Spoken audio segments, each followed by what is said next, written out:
الحمد لله وكفى والصلاة والسلام على عباده الذين اصطفى خصوصا على أفضلهم وخاتم النبيين محمد الأمين وعلى آله وصحبه أجمعين. اما بعد فقد قال الله تبارك وتعالى كما ورد في سورة الحجرات: اعوذ باللہ من الشیطان الرجیم بسم اللہ الرحمن الرحیم. قالت الاعراب آمنا قل لم تؤمنوا ولكن قولوا اسلمنا ولما يدخل الإيمان في قلوبكم وَإِن تُطِيعُوا اللَّهَ وَرَسُولَهُ لَا يَلِتْكُم مِّنْ أَعْمَالِكُمْ شَيْئًا إِنَّ اللَّهَ غَفُورٌ رَّحِيمٌ. إِنَّمَا الْمُؤْمِنُونَ الَّذِينَ آمَنُوا بِاللَّهِ وَرَسُولِهِ ثُمَّ لَمْ يَرْتَابُوا وَجَاهَدُوا بِأَمْوَالِهِمْ وَأَنفُسِهِمْ فِي سَبِيلِ اللَّهِ اولئک هم الصادقون. قل اتعلمون اللہ بدینکم واللہ یعلم ما فی السماوات وما فی الارض واللہ بکل شیء علیم. یمنون علیک ان اسلموا قل لا تمنوا علی اسلامکم بل اللہ یمن علیکم ان ہداکم للایمان ان کنتم صادقین. ان اللہ یعلم غیب السماوات والارض واللہ بصیر بما تعملون. وقال عز وجل كما ورد في سورة الصف: یا ایھا الذین آمنوا هل ادلکم علی تجارۃ تنجیکم من عذاب علیم تؤمنون باللہ ورسولہ وتجاہدون فی سبیل اللہ باموالکم وانفسکم ذالکم خیر لکم ان کنتم تعلمون. وقال عز وجل كما ورد في نفس السورة: ان اللہ یحب الذین یقاتلون فی سبیلہ صفا کأنہم بنیان مرصوص. صدق اللہ العظیم. وعن الحارث الاشعری رضی اللہ تعالی عنہ قال قال رسول اللہ صلی اللہ علیہ وسلم: انی آمرکم بخمس وفی روایت اللہ امرنی بہن بالجماعت والسمع والطاعت والہجرت والجہاد فی سبیل اللہ. رواہ امام احمد رحمہ اللہ. رب اشرح لی صدری ویسر لی امری واحلل عقدۃ من لسانی یفقہوا قولی. اللہم ربنا الہمنا رشدنا واعذنا من شرور انفسنا. اللہم ارنا الحق حقا وارزقنا اتباعہ وارنا الباطل باطلا وارزقنا اجتنابہ. اللہم نور قلوبنا بالایمان واشرح صدورنا للاسلام.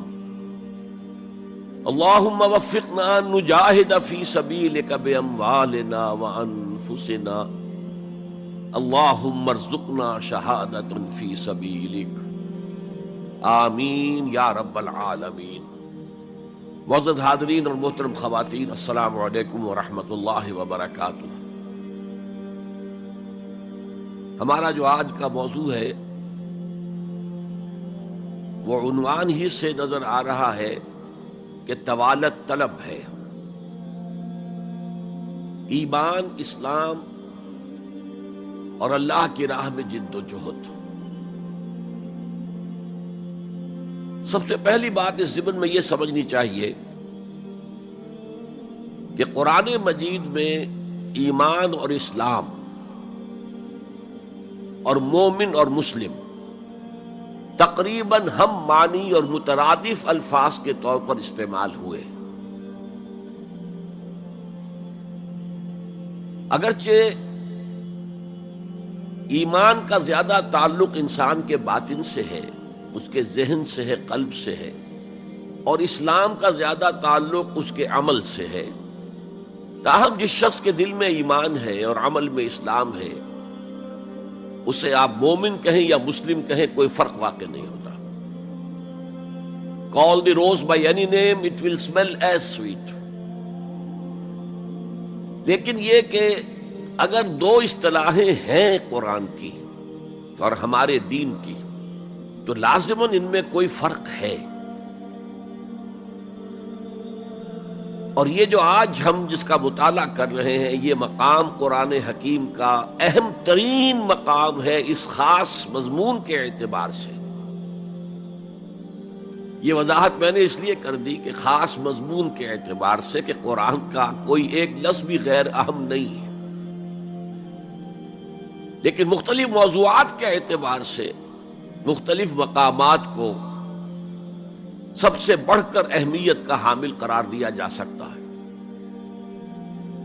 تو خاص اس موضوع پر، ایمان اور اسلام کے فرق پر، یہ مقام قرآن حکیم کا اہم ترین مقام ہے۔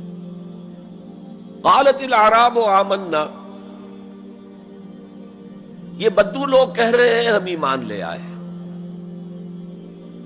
قل لم تؤمنوا، اے نبی ان سے کہہ دیجئے تم ایمان ہرگز نہیں لائے ہو۔ شاید بعض حضرات سوچے یہ ہرگز کا لفظ تم نے کہاں سے ایڈ کر دیا؟ تو عربی میں فعل ماضی کی نفی کا ایک طریقہ یہ ہے کہ ماضی ہی کے صیغے پر ما کا اضافہ کر دے، ما آمنتم، تم ایمان نہیں لائے ہو۔ لیکن فعل مضارع سے قبل لم لایا جائے تو یہ ماضی کی نفی ہے انتہائی تاکیدی۔ لم تؤمنوا، ما آمنتم نہیں کہا، لم تؤمنوا، تم ہرگز ایمان نہیں لائے ہو۔ ولیکن قولوا اسلمنا، ہاں یوں کہو کہ ہم اسلام لے آئے ہیں، یا ہم نے اطاعت قبول کر لی ہے، ہم نے سرنڈر کر دیا ہے، اسلام کی، اسلامی ریاست کی بالادستی قبول کر لی ہے۔ ولیکن قولوا اسلمنا، اور اب دیکھیے نہایت تاکیدی نفی پہلے ہو چکی ہے، لم تؤمنوا، پھر مزید تاکید ولما يدخل الایمان فی قلوبکم، ابھی تک ایمان تمہارے دلوں میں ہرگز داخل نہیں ہوا۔ یہ پھر لما، لم کا اضافہ ہے۔ یہ مقام ہے جہاں ان دونوں چیزوں کو بالکل علیحدہ کر کے ایک دوسرے کے مقابل میں لے آئے ہیں۔ ثابت ہوا ایمان کچھ اور ہے، اسلام کچھ اور ہے۔ ذرا نوٹ کر لیجئے کہ قرآن مجید میں یا اسلام کی اصطلاحات میں تین جوڑے ایسے ہیں کہ جن میں عام اور خاص کی نسبت ہے۔ ایمان خاص ہے، اسلام عام ہے، یعنی ہر مومن تو لازماً مسلم ہے، ہر مسلم لازماً مومن نہیں ہے۔ یہی معاملہ نبی اور رسول کا ہے۔ نبی عام ہے، رسول خاص ہے۔ ہر رسول تو لازماً نبی ہے، لیکن ہر نبی لازماً رسول نہیں ہے۔ یہی معاملہ جہاد اور قتال کا ہے۔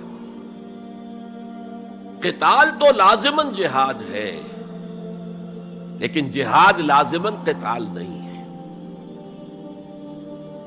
ان اصطلاحات کے بارے میں بہت خوبصورت بات کہی ہے مفسرین نے، اذا التقیا خالفا واذا خالفا اجتمعا۔ جب یہ اصطلاحات سامنے سامنے آتی ہے، ایک دوسرے کے آمنے سامنے، تو ان کے مفہوم میں اختلاف ہو جاتا ہے۔ لیکن علیحدہ علیحدہ آ رہی ہو، یہاں پر اکیلی اصطلاح ایمان ہے، یہاں پر اکیلی اصطلاح اسلام ہے، تو ان کے معنی تقریباً ایک ہو جاتے ہیں۔ اور دوسرے یہ کہ یہ اصطلاحات جو ہے جوڑے، یہ ایک دوسرے کی جگہ پر استعمال ہو جاتے ہیں۔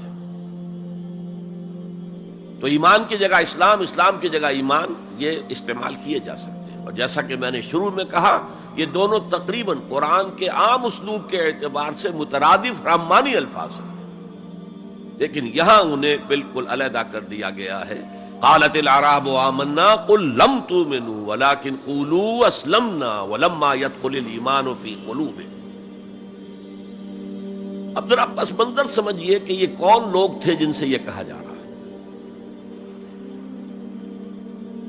دیکھیے، آپ کو معلوم ہے کہ ابتدا میں جب کہ حضور ابھی مکہ میں تشریف فرما تھے، تو جس شخص کے دل میں ایمان یقین کے درجے میں آ جاتا تھا، صرف وہی کہتا تھا اشہد ان لا الہ الا اللہ واشہد ان محمد رسول اللہ۔ گویا کہ ایمان پہلے آتا تھا، اسلام بعد میں آتا تھا، اس لیے کہ انہیں معلوم تھا کہ اسلام کے اعلان کا مطلب کیا ہوگا۔ گویا کہ اپنے معاشرے کو میں چیلنج کر رہا ہوں، اپنے خاندان سے ہی نہیں، اہل و عیال سے بھی کٹ جانے کے لیے تیار ہوں۔ جو شخص اس حد تک یقین کا حامل ہو جاتا تھا، وہ پھر اسلام کا اعلان کرتا تھا۔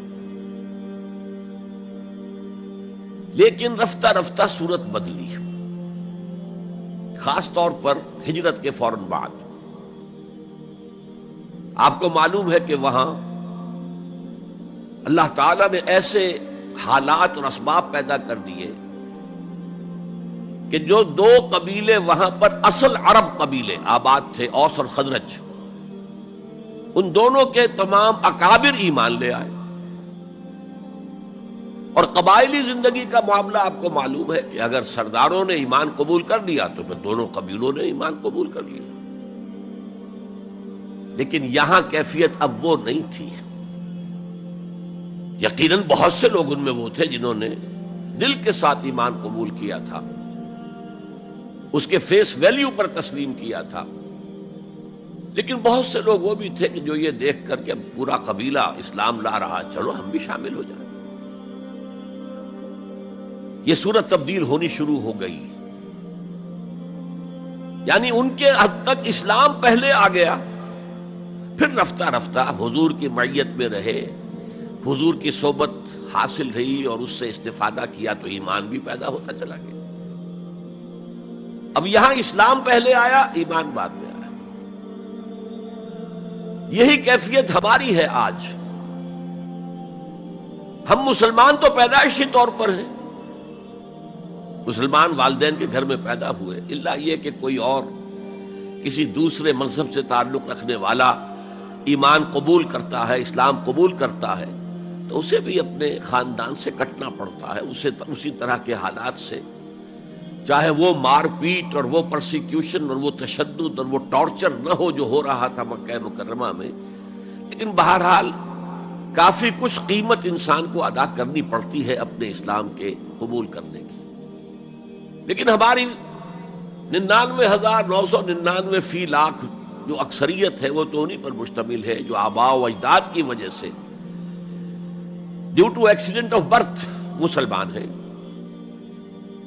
تو اسلام تو پیدائشی طور پر مل گیا، پیدا ہوتے ہی داہنے کان میں اذان پڑھی گئی، بائیں میں اقامت کہی گئی۔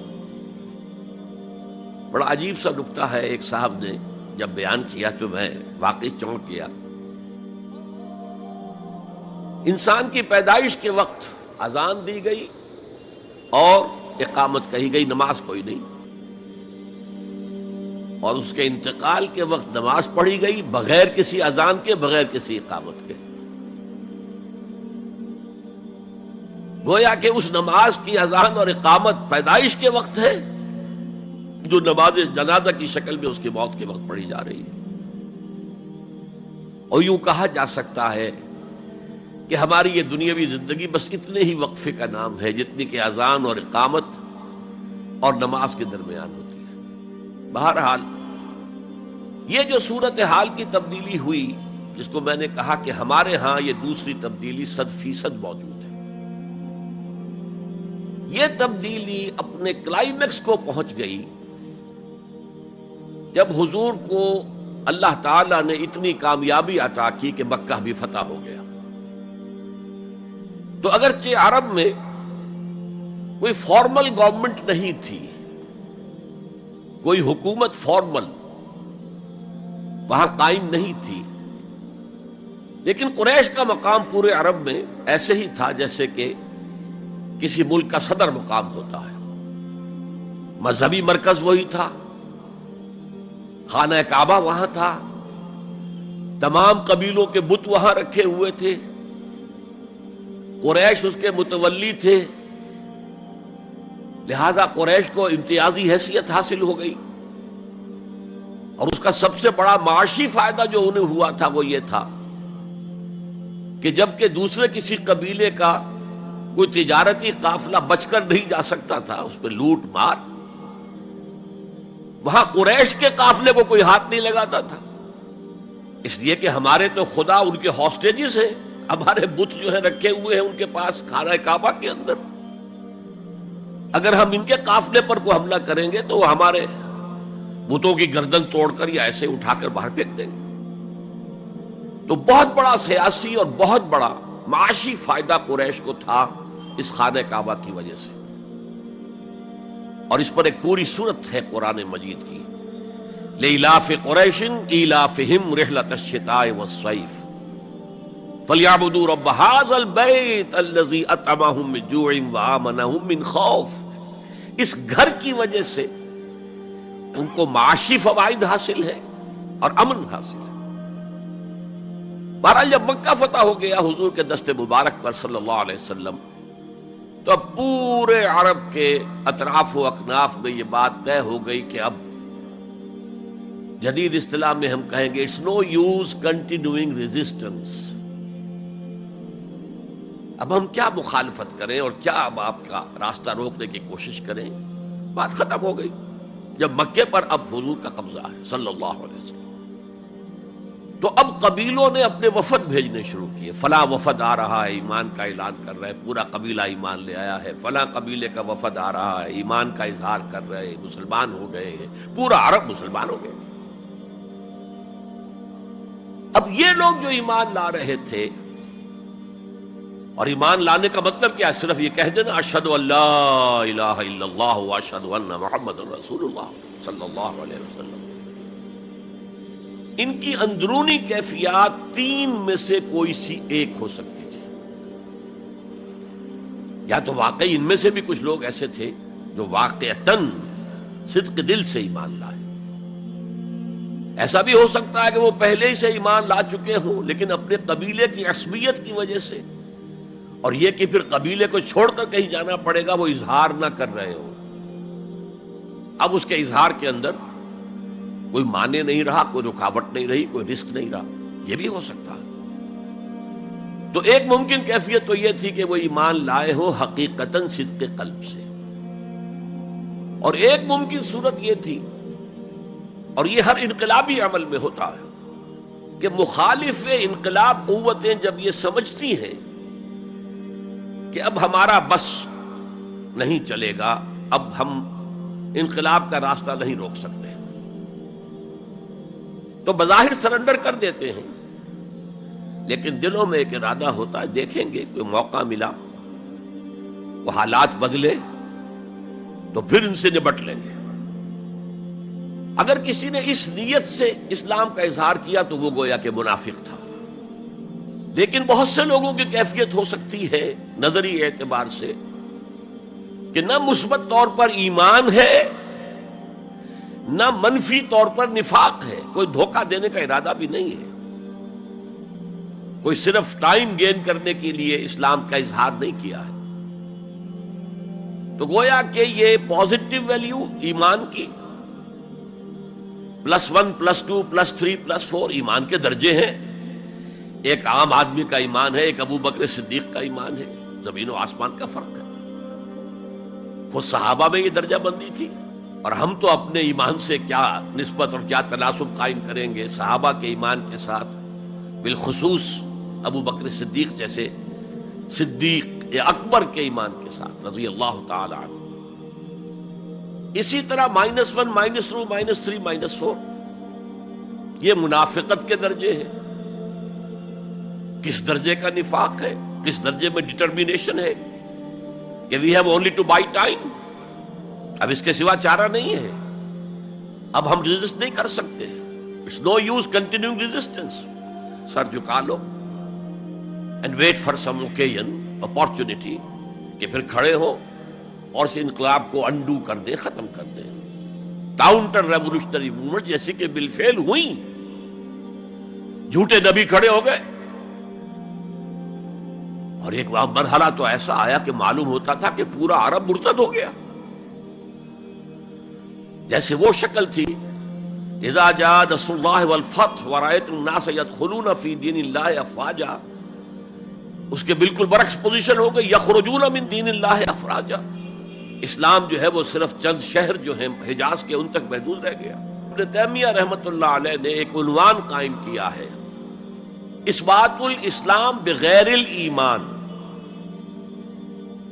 اسلام کا اثبات، تسلیم کر لینا اسلام کو بغیر ایمان کے. اس آیت کے حوالے سے قالت الاعراب آمنا قل لم تؤمنوا ولكن قولوا اسلمنا ولما يدخل الايمان في قلوبكم. اب اگلا ٹکڑا اس آیت کا یہ ثابت کر رہا ہے کہ وہ منافق نہیں تھے. وَإِن تُطِيعُوا اللَّهَ وَرَسُولَهُ لَا يَلِدْكُم مِّنْ أَعْمَالِكُمْ شَيْئًا. اگر تم اللہ اور اس کے رسول کی اطاعت کرتے رہو، اس لیے کہ اسلام کے معنی یہ تو ہے، یہ تو لازماً کرنا ہوگا. وہ دور جو ہے آج کی طرح تو نہیں تھا کہ نماز نہ پڑھو تب بھی مسلمان، پڑھو تب بھی مسلمان، کروڑ پتی ہونے کے باوجود حج نہ کرو تب بھی مسلمان. تو یہ بات تو نہیں تھی اس وقت. تو یہ کہ اطاعت تو کرنی پڑتی تھی، اس لیے کہ اطاعت تو ظاہر ہو جاتی ہے، کوئی کر رہا ہے کون نہیں کر رہا ہے. ایک چھوٹی سی بستی مدینے کی، ان میں کون نماز پڑھ رہا ہے کون نہیں پڑھ رہا صاف واضح ہوتا تھا. لہذا منافقین کو بھی آ کر نماز پڑھنی پڑتی تھی، بلکہ جو رئیس المنافقین تھا وہ ہمیشہ پہلی صف میں ہوتا تھا. اور جب حضور صلی اللہ علیہ وسلم خطبہ دینے کے لیے کھڑے ہوتے تھے تو پہلے وہ کھڑا ہوتا تھا اور کہتا، لوگوں دیکھو ان کی بات توجہ سے سنو، یہ اللہ کے رسول ہے. وہ اپنی اہمیت جتانے کی خاطر، اس لیے کہ یہ جو اوس اور خزرج کے دو قبیلے تھے، ان میں اوس کا قبیلہ چھوٹا تھا، خزرج کا بڑا تھا، اور اس کا سردار یہ تھا سب سے بڑا.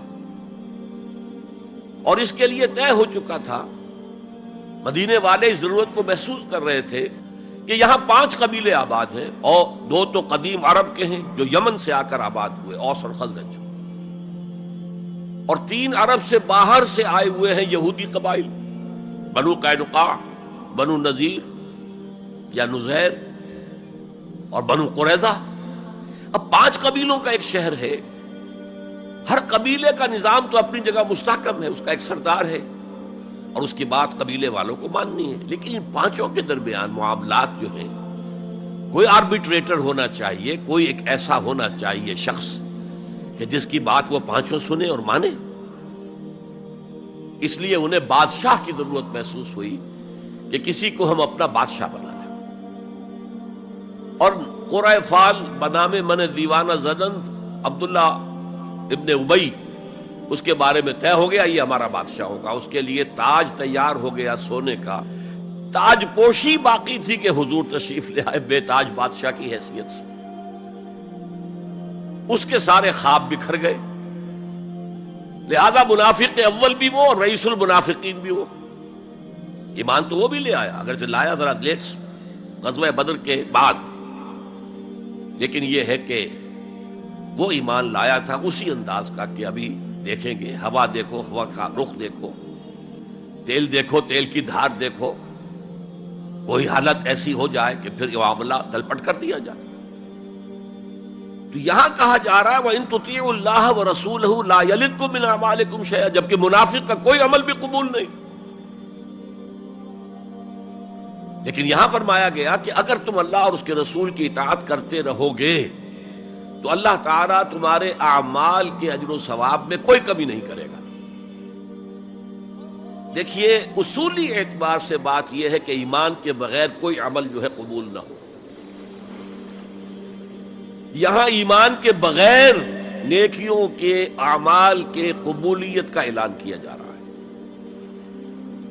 گویا کہ یہ ایک خاص رعایت ہے، اس لیے آیت ختم ہو رہی ہے ان اللہ غفور الرحیم. اللہ غفور ہے، اللہ رحیم ہے.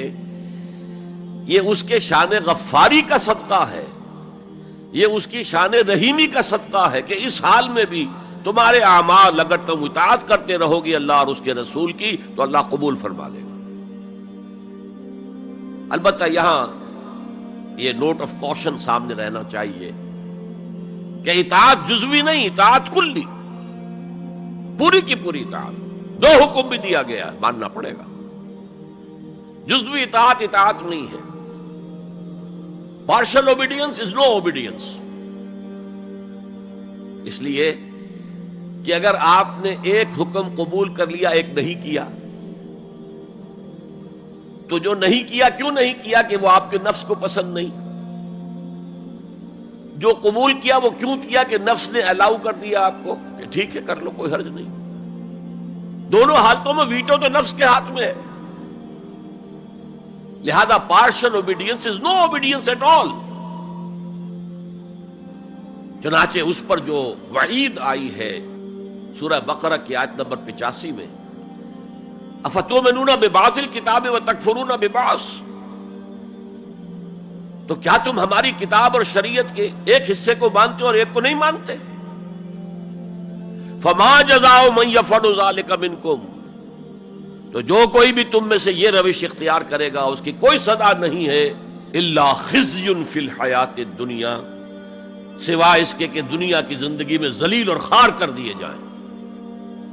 وَيَوْمَ الْقِيَامَةِ يُرَدُّونَ إِلَىٰ أَشَدِّ الْعَذَابِ، اور قیامت کے دن شدید ترین عذاب میں جھونک دیے جائیں. وَاللَّهُ بِغَافِلٍ عَمَّا تَعْمَلُونَ، اور جو کچھ تم کر رہے ہو اللہ اس سے غافل نہیں ہے. تم اپنی ظاہری ٹیپ ٹاپ سے، اپنے داڑھیوں کے طول سے اللہ کو دھوکہ نہیں دے سکتے، اپنے عمروں اور حجوں کی تعداد سے اللہ کو دھوکہ نہیں دے سکتے. He sees you through and through. تمہارے باطن کو دیکھتا ہے، تمہارے دل کو دیکھتا ہے. اسے معلوم ہے کہ تم نے حج تو کیا، حرام کی کمائی سے کیا ہے. بہرحال یہ بڑی شدید وعید والی آیت ہے قرآن مجید میں کہ جس کا نقشہ ہماری نگاہوں کے سامنے آج دنیا میں مسلمانوں کی کیا وقت ہے، کیا حیثیت ہے. 1.25 ارب سے لے کر 1.5 ارب تک کی تعداد ہے جو آنکی جاتی ہے مسلمانوں کی دنیا میں. گویا کہ ہر چوتھا یا ہر 5واں انسان مسلمان ہے. کتنا بڑا رقبہ ان کے قدموں تلے ہے. ہر طرح کے وسائل اللہ نے مہیا کیے ہیں، معدنیات، نباتات، پھر جو آج کی سب سے بڑی دولت تیل، اس کے سب سے بڑے ذخیرے مسلمانوں کے قدموں تلے ہیں. اس سب کے باوجود عزت نام کی کوئی شے نہیں. بین الاقوامی معاملات میں کوئی ہم سے رائے لیتا ہی نہیں. کسٹمی پرسد کے بھیا کیستی تم ہو کون، تمہاری رائے کیا؟ G7 بیٹھیں گے، G9 بیٹھیں گے، G13 ہوں گے، G15 ہوں گے، وہ بیٹھ کر طے کریں گے.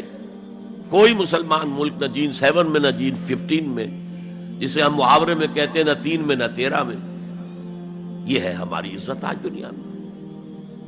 اکثر مسلمان ملکوں کی حکومتیں امریکہ کی جیب میں ہیں.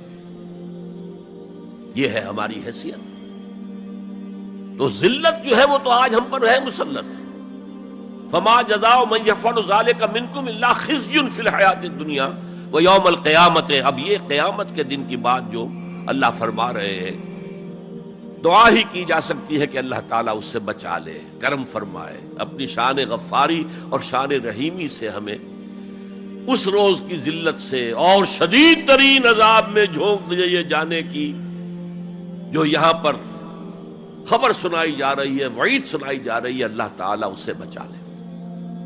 تو اس آیت کو اب آپ سامنے رکھیے. البتہ ایک بات میں اور آپ سے عرض کر دوں کہ جو کیفیت اس آیت میں سامنے آئی ہے یہ مستقل نہیں رہ سکتی. اگر کوئی شخص واقعتاً چاہے آغاز میں اس کا دل پازیٹیولی ایمان سے خالی تھا، لیکن ساتھ ہی نیگیٹو نفاق سے بھی خالی تھا.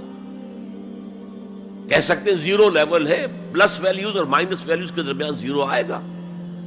تو باطن کے اعتبار سے چاہے وہ زیرو لیول پر تھا، لیکن اگر وہ اطاعت کرتا رہا، نماز پڑھتا رہا، روزہ رکھتا رہا، زکوٰۃ دیتا رہا، حرام چیزوں سے بچتا رہا، فرائض ادا کرتا رہا، تو اس سے لازماً ایمان پیدا ہو جائے گا اس کے دلوں میں. اس لیے کہ یہ دو طرفہ پروسیس ہے، بائی لیٹرل. ایمان سے عمل پیدا ہوتا، عمل سے ایمان پیدا ہوتا. عمل انسان جب کرتا ہے، اللہ کی راہ میں قربانیاں دیتا ہے، زادتہم ایمانا، ان کے ایمان میں اضافہ ہو گیا. اچھا، اب یہ ہے پس منظر ایمان اور اسلام کا فرق. اب اس کے حوالے سے یہ بھی، اس سے پہلے اگرچہ میں اشارے کر چکا ہوں، اسلام کی جو تعریف کی گئی ہے، متفق علیہ روایت ہے حضرت عبداللہ ابن عمر سے رضی اللہ تعالی عنہما، بنی الاسلام علی خمس، اسلام کی عمارت 5 چیزوں پر قائم ہے. شہادت اللہ الہ الا اللہ وان محمد رسول اللہ، وإقام الصلاة وإيتاء الزکاة وصوم رمضان وحج البیت من استطاع الیہ سبیلا. کلمہ شہادت ہے کہ میں گواہی دیتا ہوں اللہ کے سوا کوئی معبود نہیں، اور میں گواہی دیتا ہوں کہ محمد صلی اللہ علیہ وسلم اللہ کے رسول ہے. پھر 4 عبادات ہیں، نماز ہے، روزہ ہے، زکوٰۃ ہے، حج ہے. تو اسلام جو ہے دنیا میں قائم ہے ان 5 بنیادوں پر. اب ان میں خاص طور پر دیکھیے لفظ ایمان کہیں نہیں آیا. گویا کہ اسلام کی بنیاد اقرار باللسان پر ہے، اور دنیا میں کسی شخص کے مسلمان سمجھے جانے کا دار و مدار صرف اسی پر ہوگا. اگرچہ بعض فقہا نے کہا ہے کہ تصدیق بالقلب بھی ہونی چاہیے ساتھ، ٹھیک ہے، لیکن ہم ویریفائی تو نہیں کر سکتے نا. دنیا میں تو معاملہ قانون کا ہے، اور قانون تو ویریفائیبل فیکٹس کے اوپر فیصلہ کرے گا. ہم نہ کسی کے ایمان کو ویریفائی کر کے سند دے سکتے کہ ایمان ہے، نہ کسی کے ایمان کی نفی کر سکتے. تو دنیا میں معاملہ سارا اسلام پر ہے. ایک مسلمان اسلامی ریاست کا مکمل شہری ہے، ایک مسلمان معاشرے کا مکمل ایک رکن ہے. اسلام ہی پر سارا نظام ہے اس دنیا میں، لیکن آخرت میں سارا دار و مدار ایمان پر ہے. اس لیے کہ اللہ تو معذور نہیں ہے کہ دلوں کے حال کو نہ جانتا ہو. ان اللہ لا ينظر الى صورکم ولا الى اموالکم ولکن ينظر الى قلوبکم واعمالکم. اللہ تعالیٰ نہ تمہاری صورتوں کو دیکھتا ہے، نہ تمہارے مالوں کو دیکھتا ہے، بلکہ وہ تو دیکھتا ہے تمہارے دلوں کو اور تمہارے اعمال کو. امام بخاری رحمت اللہ علیہ کا موقف کہ ایمان میں عمل بھی شامل ہے انٹیگرل پارٹ کی حیثیت سے، یہ حقیقی ایمان کے اعتبار سے 100% درست ہے. دل میں یقین ہوگا تو کیسے عمل اس کے خلاف ہو جائے گا. لیکن لیگل اور کانسٹیٹیوشنل لیول پر، جسے ہم اسلام کہیں گے، عمل علیحدہ ہے، ایمان علیحدہ ہے. اور ایمان حقیقی گھٹتا بھی ہے، بڑھتا بھی ہے. زادتہم ایمانا وما زادہم الا ایمانا وتسلیما، سورہ احزاب میں فرمایا کہ وہ جو 12,000 کا لشکر آ گیا تھا اور ایک شدید صورت پیدا ہو گئی تھی، اور محسوس ہوتا تھا perhaps this is the end، جیسے کہ ایک چراغ جل رہا ہے میدان میں رکھا ہوا اور جھکڑ چل رہا ہے بجھانے کے لیے. تو منافقین کا نفاق ان کی زبانوں پر آ گیا. ما وعدنا اللہ ورسولہ الا غرورا، ہم سے اللہ اور اس کے رسول نے جو وعدے کیے تھے وہ سب جھوٹے ثابت ہوئے. ہم سے کہا گیا تھا کیسر و کسریٰ کے خزانے تمہارے قدموں میں ہوں گے، اور آج کیا ہے، ہم رفع حاجت کے لیے باہر نہیں جا سکتے. تو منافقین کے اندر کا روگ جو تھا وہ ان کی زبانوں پر آ گیا. اور اہل ایمان کا معاملہ کیا ہوا؟ انہوں نے جب دیکھا لما راوا الاحزاب قالوا ھذا ما وعدنا اللہ ورسولہ، انہوں نے کہا یہی تو ہے جس کا ہم سے اللہ اور اس کے رسول نے وعدہ کیا تھا. یہ آیت تو سورہ بقرہ میں نازل ہو چکی تھی.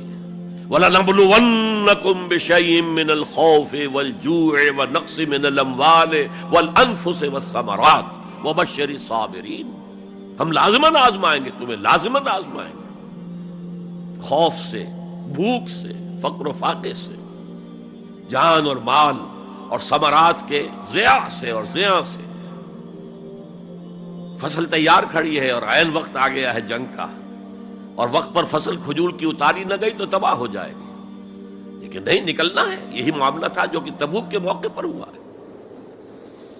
قحط کی کیفیت تھی اور اب فصل تیار تھی، اب ساری امیدیں اس فصل پر تھی، کھجور کی، لیکن ظاہر ہے کہ کھجور کی فصل اتارنا کوئی عام خواتین کا کام تو نہیں ہے، لیکن مردوں سے کہا جا رہا نکلو اللہ کی راہ میں، سب کے سب۔ پہلی مرتبہ لفیر عام تھی، ہر صاحب ایمان نکلے، تو ایک بہت بڑی آزمائش۔ تو جو راسخ الایمان تھے، صادق الایمان تھے، ان کا رد عمل سچویشن ایک ہی ہے۔ منافقین کہہ رہے ہیں ما وعدنا اللہ ورسولہ الا غرورا، ہمیں تو اللہ اور اس کے رسول نے سبز باغ دکھا کر بروا دیا،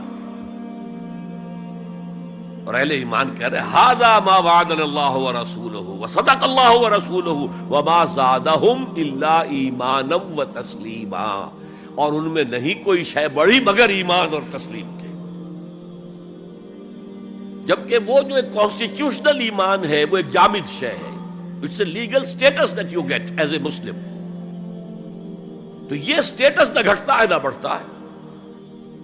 یہ نہیں ہو سکتا کہ ایک باپ کے اگر دو بیٹے ہیں اور ایک متقی ہے، زاہد ہے، عابد ہے، تہجد گزار ہے، دوسرا فاسق و فاجر ہے، تو وراثت میں اس تہجد گزار کو زیادہ حصہ ملے اور دوسرے کو جو ہے وہ کم ملے؟ نہیں، ایکول۔ المسلم کفر لکل مسلم، تمام مسلمان آپس میں جہاں تک ان کے لیگل اور پولیٹیکل حقوق کا تعلق ہے برابر۔ تو یہ فرق ہے ایمان اور اسلام میں۔ البتہ یہ میں آپ کو بتا چکا ہوں کہ یہ بھی ہو سکتا ہے کہ اسلام پہلے آئے، ایمان بعد میں آئے۔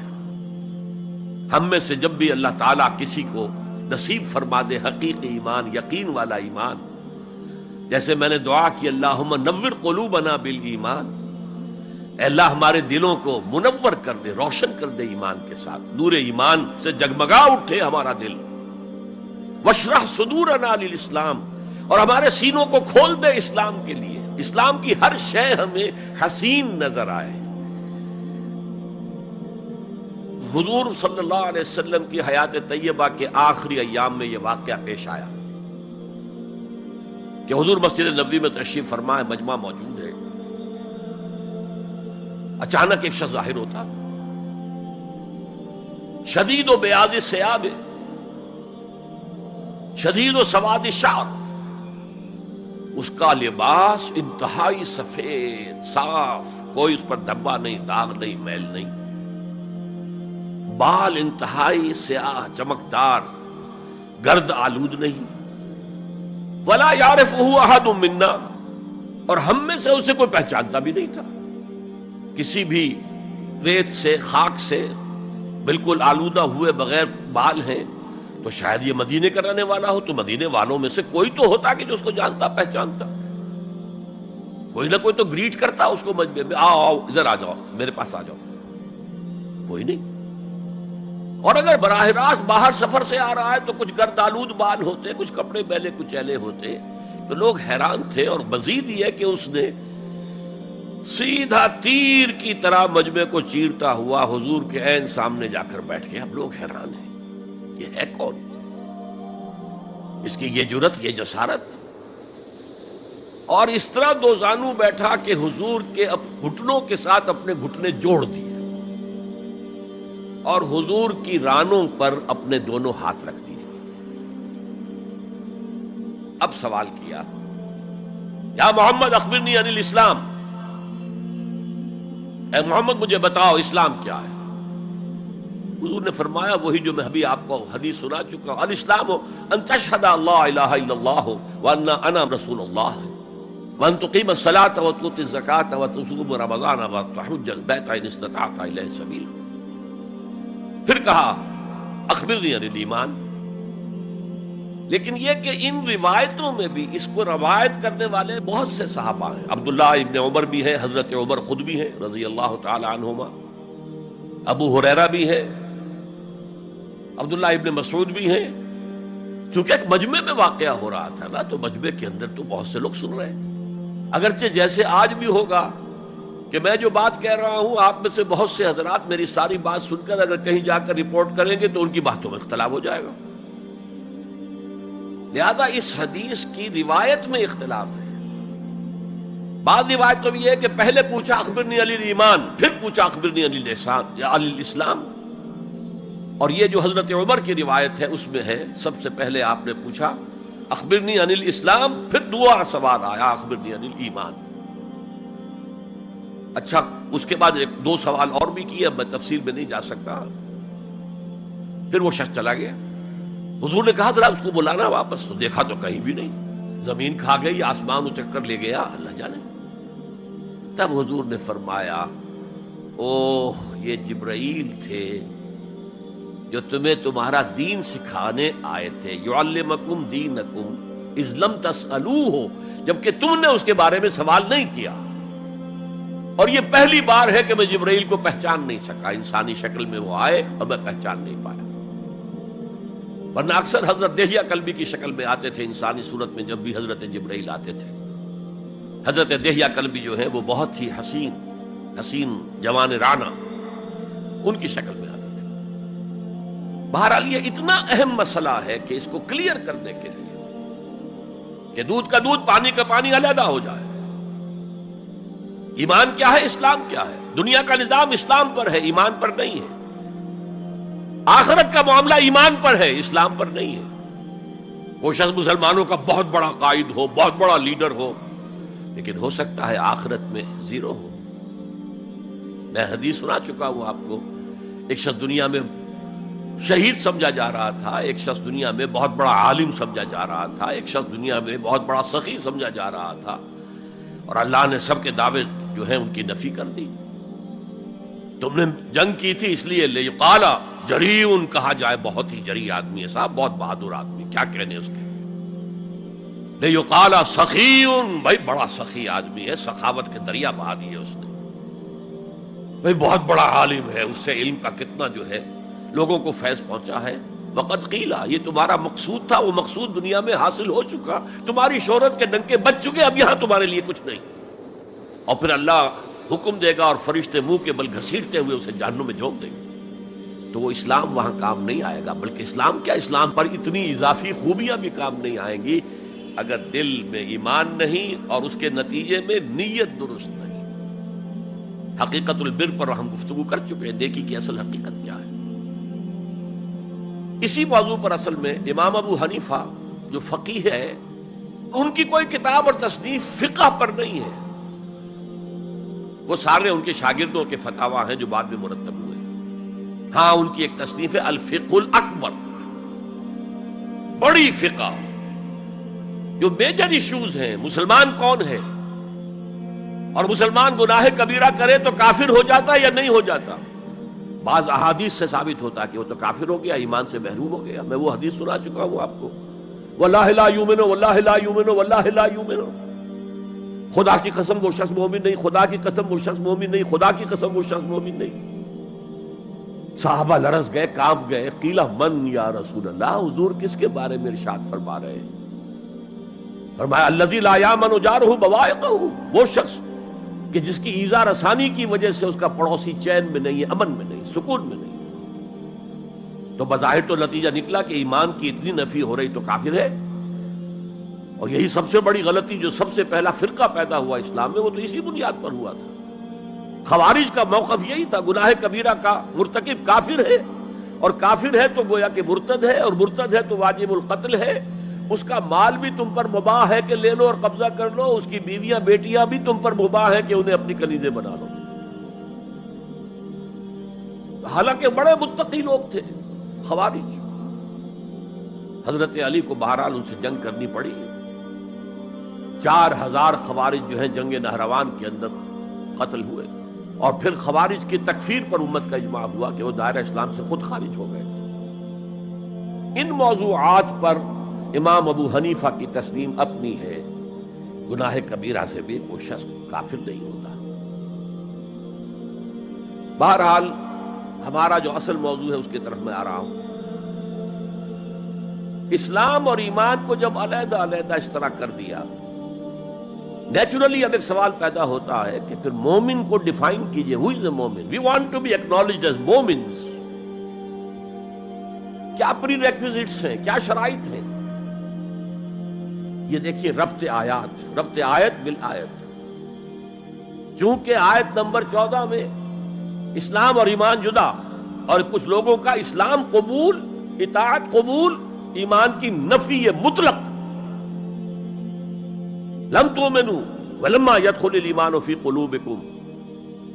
تو اس پس منظر میں نیچرل کوسچن ہے جو اٹھتا ہے، مومن کون ہے؟ ڈیفائن کیجیے. اور یہ آیت اگلی اس اعتبار سے قرآن مجید کی اہم ترین آیت ہے. A comprehensive definition of who is a مومن، جس کو اصطلاح میں کہا جاتا ہے جامع و مانع تعریف. جامع اور مانع تعریف، کسی چیز کو ڈیفائن کریں اس طریقے سے کہ کوئی شے جو اس کے باہر ہے وہ اس میں داخل نہ ہو جائے، اور کوئی شے جو اس کا جز ہے باہر نہ رہ جائے. جامع بھی ہو، اس کے تمام اجزاء اس میں آ جائیں، اور مانع ہو کہ کوئی شے جو اس سے مناسبت نہ رکھتی ہو اس میں شامل نہ ہو سکے. جامع و مانع تعریف مومن کی وہ اس آیت میں، آیت نمبر 15. انما المؤمنون الذين آمنوا بالله ورسوله ثم لم يرتابوا.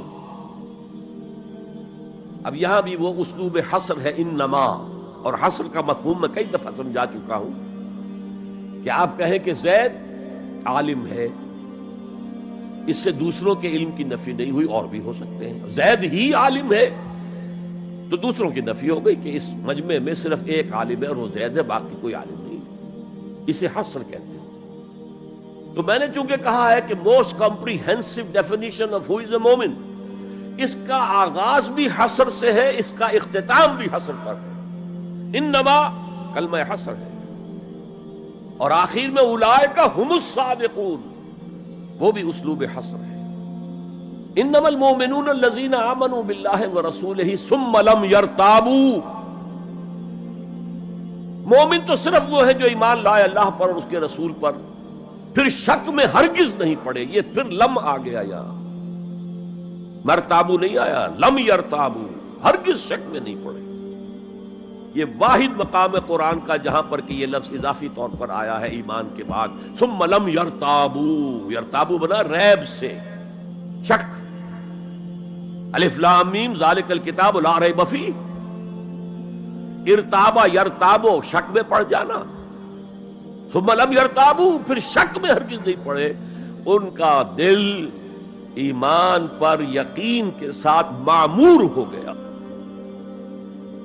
چنانچہ پازیٹیو انداز میں یہی شان بیان ہوئی ہے صحابہ کی اکثریت کی اسی سورہ حجرات میں. فرمایا گیا صحابہ کرام سے وَلَٰكِنَّ اللَّهَ حَبَّبَ إِلَيْكُمُ الْإِيمَانَ وَزَيَّنَهُ فِي قُلُوبِكُمْ. اللہ نے تو تمہارے نزدیک ایمان کو محبوب بنا دیا ہے اور تمہارے دلوں میں کھبا دیا ہے، مزین کر دیا تمہارے دلوں کو ایمان سے، منور کر دیا تمہارے دلوں کو ایمان سے. تو یہاں فرمایا انما المؤمنون الذین آمنوا باللہ ورسولہ ثم لم یرتابوا، اضافی شرط. وجاہدوا باموالہم وانفسہم فی سبیل اللہ، اور جہاد کیا انہوں نے اپنے مالوں کے ساتھ اور جانوں کے ساتھ اللہ کی راہ میں. یہ دوسری شرط لازم. گویا جہاد کے بغیر کوئی ایمان نہیں. یہ جامع و مانع تعریف ہے. اولئک ھم الصادقون، صرف یہ لوگ سچے ہیں. یہ اگر دعویٰ کریں آمنا تو ٹھیک ہے، ان کا دعویٰ صحیح ہے، درست ہے، لیکن یہ دو پری ریکوزٹس پورے کرنے ہوں گے. اب اس کو میں سمجھانے کے لیے کہا کرتا ہوں کہ دیکھیے یہ 5 ارکان تو اسلام کے ہو گئے، کلمہ شہادت، نماز، روزہ، حج، زکوٰۃ. اس میں جب حقیقی ایمان دلوں میں اتر جائے گا تو ایک تو رکن یہاں اضافی ہو جائے گا، یقین قلب. صرف گواہی نہیں، صرف وربل اٹیسٹیشن نہیں، یقین قلب بھی. اور دوسرا عمل میں آ جائے گا جہاد فی سبیل اللہ. وہ پانچوں ارکان قائم رہیں گے. اسلام عام ہے، ایمان خاص ہے، تو اسلام کے 5 ارکان تو ہیں موجود، وہ تو شامل رہیں گے. اگرچہ ظاہر بات ہے جب دل میں یقین پیدا ہو جائے گا تو اب نماز کی شان کچھ اور ہوگی. ایک ہے چھدا اتارا جا رہا ہے، بس نماز ایک فقہی جو ہے وہ ہم نے ادا کر دی ہے، جس کو کہا گیا ہے کہ جیسے مرغا ٹھونگے مارتا ہے ایسے سجدے کیے ہیں اور گئے. ایک نماز وہ ہوگی جسے حضور نے کہا الصلاۃ معراج المومنین. تو ایمان حقیقی کے ساتھ نماز کی شان کچھ اور ہوگی، اور ایک اس رسمی سے اسلام کے ساتھ نماز کی شان کچھ اور ہوگی. لیکن وہ 5 ارکان قائم رہیں گے، 2 کا اضافہ ہو جائے گا. شہادت کے بعد اس کے ساتھ یقین قلبی، اور ان 4 عبادات کے ساتھ جہاد فی سبیل اللہ. یہ جو رے آف لائٹ کا جو اسپیکٹرم بنتا ہے اسے پرزم میں سے جب گزارے تو 7 روشنیاں نظر آتی ہیں. وہ تو نظر آتی ہیں، 2 اور بھی ہیں جو نظر نہیں آتی. Ultraviolet, infrared. یہ الٹرا وائلٹ ہے اور یہ انفرا ریڈ ہے جہاد والی، جس میں جانیں دینی پڑتی ہے، خون کا معاملہ بھی آتا ہے. یہ گویا کہ حقیقی ایمان کے 7 ارکان ہو جائیں گے، 5 جمع 2. تب وہ شخص مومن کہلانے کا مستحق ہوگا. قُلْ أَتُعَلِّمُونَ اللَّهَ بِدِينِكُمْ. اے نبی ان سے کہیے تم اللہ کو بتانا چاہتے ہو، جتلانا چاہتے ہو اپنا دین. میں چونکہ ہریانہ میں پیدا ہوا تھا، حصار میں، تو وہاں کی جو مقامی بولی تھی اس کی کچھ چیزیں یاد ہیں. تھوتھا چنا باجے گھنا. جو چنا اندر سے خالی ہو گیا، کیڑا کھا چکا ہے، اس کے اندر آواز زیادہ ہو جاتی ہے. خالی برتن زیادہ آواز دیتا ہے، برتن بھرا ہوا ہے تو ظاہر بات ہے ڈل ہو جائے گی. تو وہاں تھوتھا چنا، کھوکھلا چنا، باجے گھنا، اس کی آواز جو ہے زیادہ آتی ہے. تو جن کے دلوں میں وہ ایمان نہیں تھا وہ بڑھ چڑھ کر کے ہم دیکھیے جی ہم تو اسلام لے آئے، ہم تو بغیر لڑے بڑے اسلام لے آئے. حضور ہمارے ساتھ تو خصوصی معاملہ ہونا چاہیے، ہمیں زکوٰۃ میں سے خصوصی حصہ ملنا چاہیے. یہ جو وہ جتلاتے تھے اپنے دین کو، تو فرمایا قُلْ أَتُعَلِّمُونَ اللَّهَ بِدِينِكُمْ. کیا اللہ کو اپنا دین جتلا رہے ہو؟ وَاللَّهُ يَعْلَمُ مَا فِي السَّمَاوَاتِ وَمَا فِي الْأَرْضِ. اللہ کو تو معلوم ہے جو کچھ آسمانوں میں ہے اور جو کچھ زمین میں ہے. وَاللَّهُ بِكُلِّ شَيْءٍ عَلِيمٌ. اللہ تو ہر چیز کا جاننے والا ہے. اگر حقیقی ایمان تمہارے دلوں میں تو اللہ کو معلوم ہے، اور جیسا ایمان تم لائے ہو اللہ جانتا ہے اس کو. آیا واقعی صدق دل کے ساتھ ہے یا نفاق کے اور دھوکے کے ساتھ ہے، یا یہ کہ خالی اسلام ہے، زیرو لیول ہے. یمنون علیک ان اسلموا. اے نبی یہ آپ پر احسان دھر رہے ہیں کہ ہم اسلام لے آئے. دیکھیے جی ہم نے تو اطاعت قبول کر لی.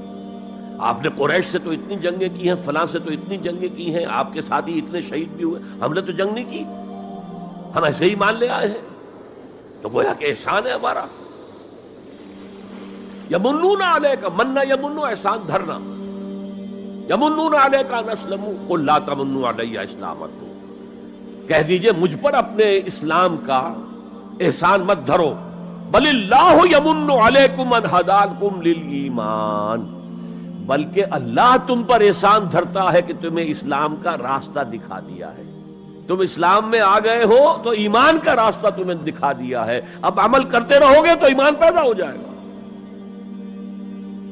یہ جو میں نے عرض کیا تھا کہ یہ کیفیت اثبات الاسلام بغیر الایمان یہ مستقل نہیں ہے، یہ عارضی ہے. جب عمل کریں گے تو ایمان پیدا ہو جائے گا. تو بل اللہ یمن علیکم ان ہداکم للایمان ان کنتم صادقین. بلکہ اللہ کا احسان مانو کہ اس نے تمہیں اسلام کے راستے پر لا کر گویا کہ اس سڑک پر ڈال دیا ہے جو ایمان کی طرف لے جا رہی ہے. اگر تم اسلام کے بارے میں بھی سچے ہو، یعنی وہ لوگ نکل جائیں گے جو دھوکہ دینے کے لیے ایمان لا رہے تھے. ان اللہ یعلم غیب السماوات والارض. یقیناً اللہ جانتا ہے ہر پوشیدہ چیز کو جو آسمانوں کی ہے اور زمین کی ہے. اور یہ غیب کا لفظ ہماری نسبت سے ہے، نوٹ کر لیجئے اسے. اللہ کے لیے کوئی غیب نہیں ہے، سرے سے کوئی غیب. ہر شے اس کے لیے شہود ہے، ہر شے ہر آن اس کی نگاہوں کے سامنے. کوئی شے اس کے لیے غیب نہیں. یہ ریلیٹو ٹرم ہے جو ہمارے لیے غیب ہے. واللہ بصیر بما تعملون، اور جو کچھ تم کر رہے ہو اللہ اسے دیکھ رہا ہے. اچھا، اب پھر پہلی دو آیات کی طرف آ جائیے. اسلام ایمان علیحدہ چیزیں ہیں. ایمان کی تعریف یقین قلبی دل میں، اور جہاد فی سبیل اللہ عمل. گویا کہ ان میں سے کوئی ایک چیز بھی نہیں ہے تو پھر مومن نہیں ہو تم. دل میں یقین نہیں تو مومن نہیں، عمل میں جہاد نہیں تو مومن نہیں. اب اسی کو دوسرے مقام سے جو میں نے آیات پڑھی تھی، سورہ صف کی آیت نمبر 10-11، یا ایھا الذین آمنوا هل ادلکم علی تجارۃ تنجیکم من عذاب علیم. اہل ایمان، کیا میں تمہاری رہنمائی کروں اس تجارت کی جانب جو تمہیں جہنم کے عذاب سے بچا دے، نجات دے دے. سوال یہ انداز، یہ قرآن کا بھی انداز ہے، حضور کا بھی انداز تھا. پہلے سوال کیا جائے تاکہ اذہان سوچنے کی طرف آمادہ ہو جائے، تیار ہو جائیں کہ اب آگے کیا بات آ رہی ہے. حضور بھی سوال کیا کرتے تھے، اتدرون من المفلس، تم جانتے ہو مفلس کسے کہتے ہیں؟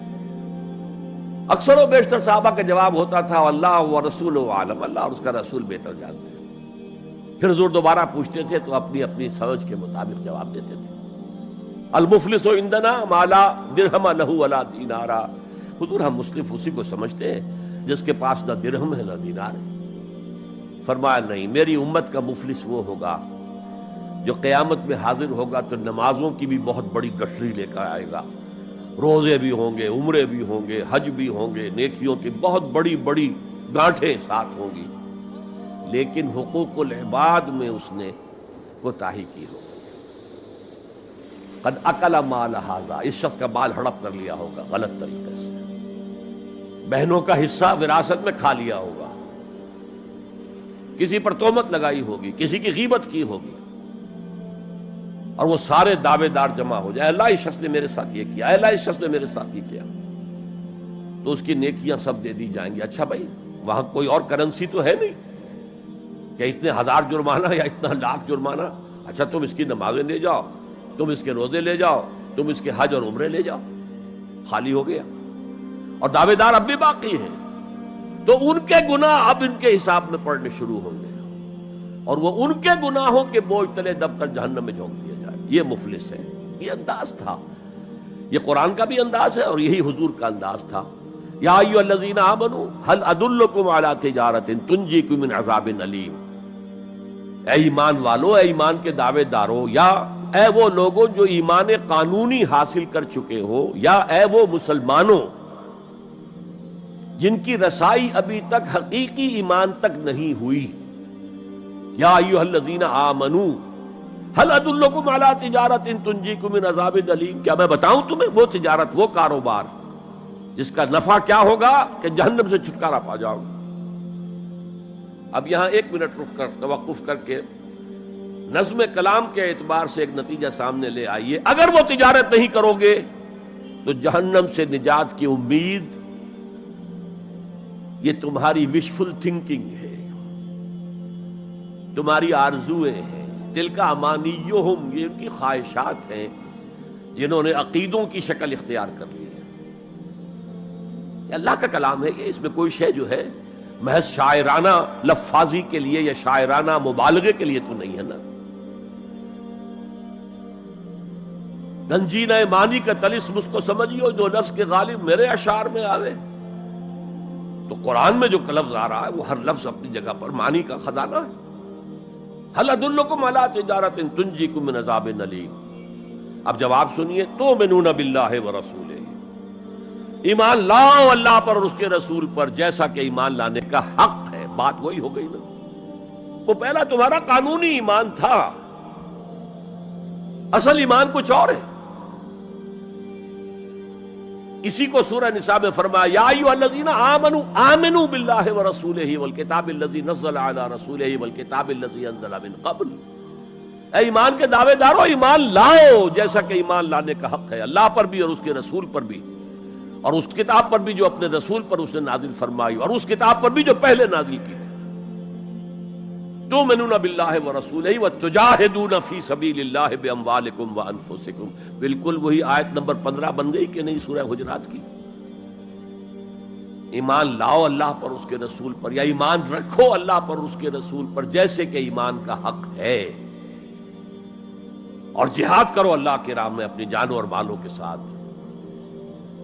تؤمنون باللہ ورسولہ وتجاہدون فی سبیل اللہ باموالکم وانفسکم ذالکم خیر لکم ان کنتم تعلمون، یہی تمہارے حق میں بہتر ہے اگر تم سمجھو۔ اگرچہ بظاہر تو گھاٹے کا سودا ہے دنیاوی اعتبار سے، اللہ کی راہ میں جہاد کرنا جان کا اندیشہ، قتال کے لیے نکلنا جان کا، جو اگر بچ کے آ گئے تو ایک نئی زندگی سمجھیے، ورنہ انسان میدان جنگ میں جاتا ہے تو جان ہتھیلی پر رکھ کر جاتا ہے۔ مال مانگا جا رہا ہے اللہ کی راہ میں، مال دے کر دنیا میں تو بہرحال دولت کی کمی کا احساس ہوتا ہے نا، اگرچہ تمہیں گھاٹے کا سودا نظر آتا ہے، حقیقت میں یہی نفع کا سودا ہے اگر تمہارے پاس علم حقیقی ہے۔ اب ان دو مقامات سے جو نتیجہ میں نے نکالا، there can be no ایمان without jihad فی سبیل اللہ، there can be no salvation on the day of judgment without jihad فی سبیل اللہ۔ کس قدر اہم ہے جہاد فی سبیل اللہ کو اب سمجھنا، اس کے تقاضوں کو جاننا، اس کی شرائط کا فہم حاصل کرنا۔ اس ضمن میں جو دنیا میں آج غلط فہمیاں پھیلی ہوئی ہیں اور زبردستی پھیلائی بھی جا رہی ہیں جان بوجھ کر، اس کا اصل سبب ہم خود ہیں۔ ہماری بہت بڑی غلطی ہوئی، بہت بڑی غلطی ہوئی، بہت بڑی غلطی ہوئی کہ ہم نے جہاد اور قتال کو ہم مانی قرار دے دیا۔ یہ بھی جوڑا وہی ہے، عام اور خاص، لیکن جہاد اور قتال یہ ہم مانی نہیں ہے، سینونیمس نہیں ہے۔ اسی لیے میں نے سورہ صفی کی آیت نمبر 4 بھی آپ کو سنائی۔ اب یہ اس اعتبار سے جہاد اور قتال فی سبیل اللہ پر قرآن مجید کی جامع ترین صورت ہے، کل 14 آیتیں، اس میں جہاد فی سبیل اللہ کا ذکر بھی ہے، یہ آیت نمبر 11 کے اندر، اور آیت نمبر 4 میں قتال فی سبیل اللہ کا حکم بھی ہے۔ ان اللہ یحب الذین یقاتلون فی صفا کانہم بنیان مرصوص، اللہ کو محبوب تو وہ بندے ہیں اس کے جو اس کی راہ میں جنگ کرتے ہیں، صفیں باندھ کر گویا کہ سیسا پلائی ہوئی دیوار ہے۔ قتال فی سبیل اللہ، جہاد فی سبیل اللہ، دو اصطلاحات ہیں، ان کا مفہوم بالکل ایک تو نہیں ہو سکتا۔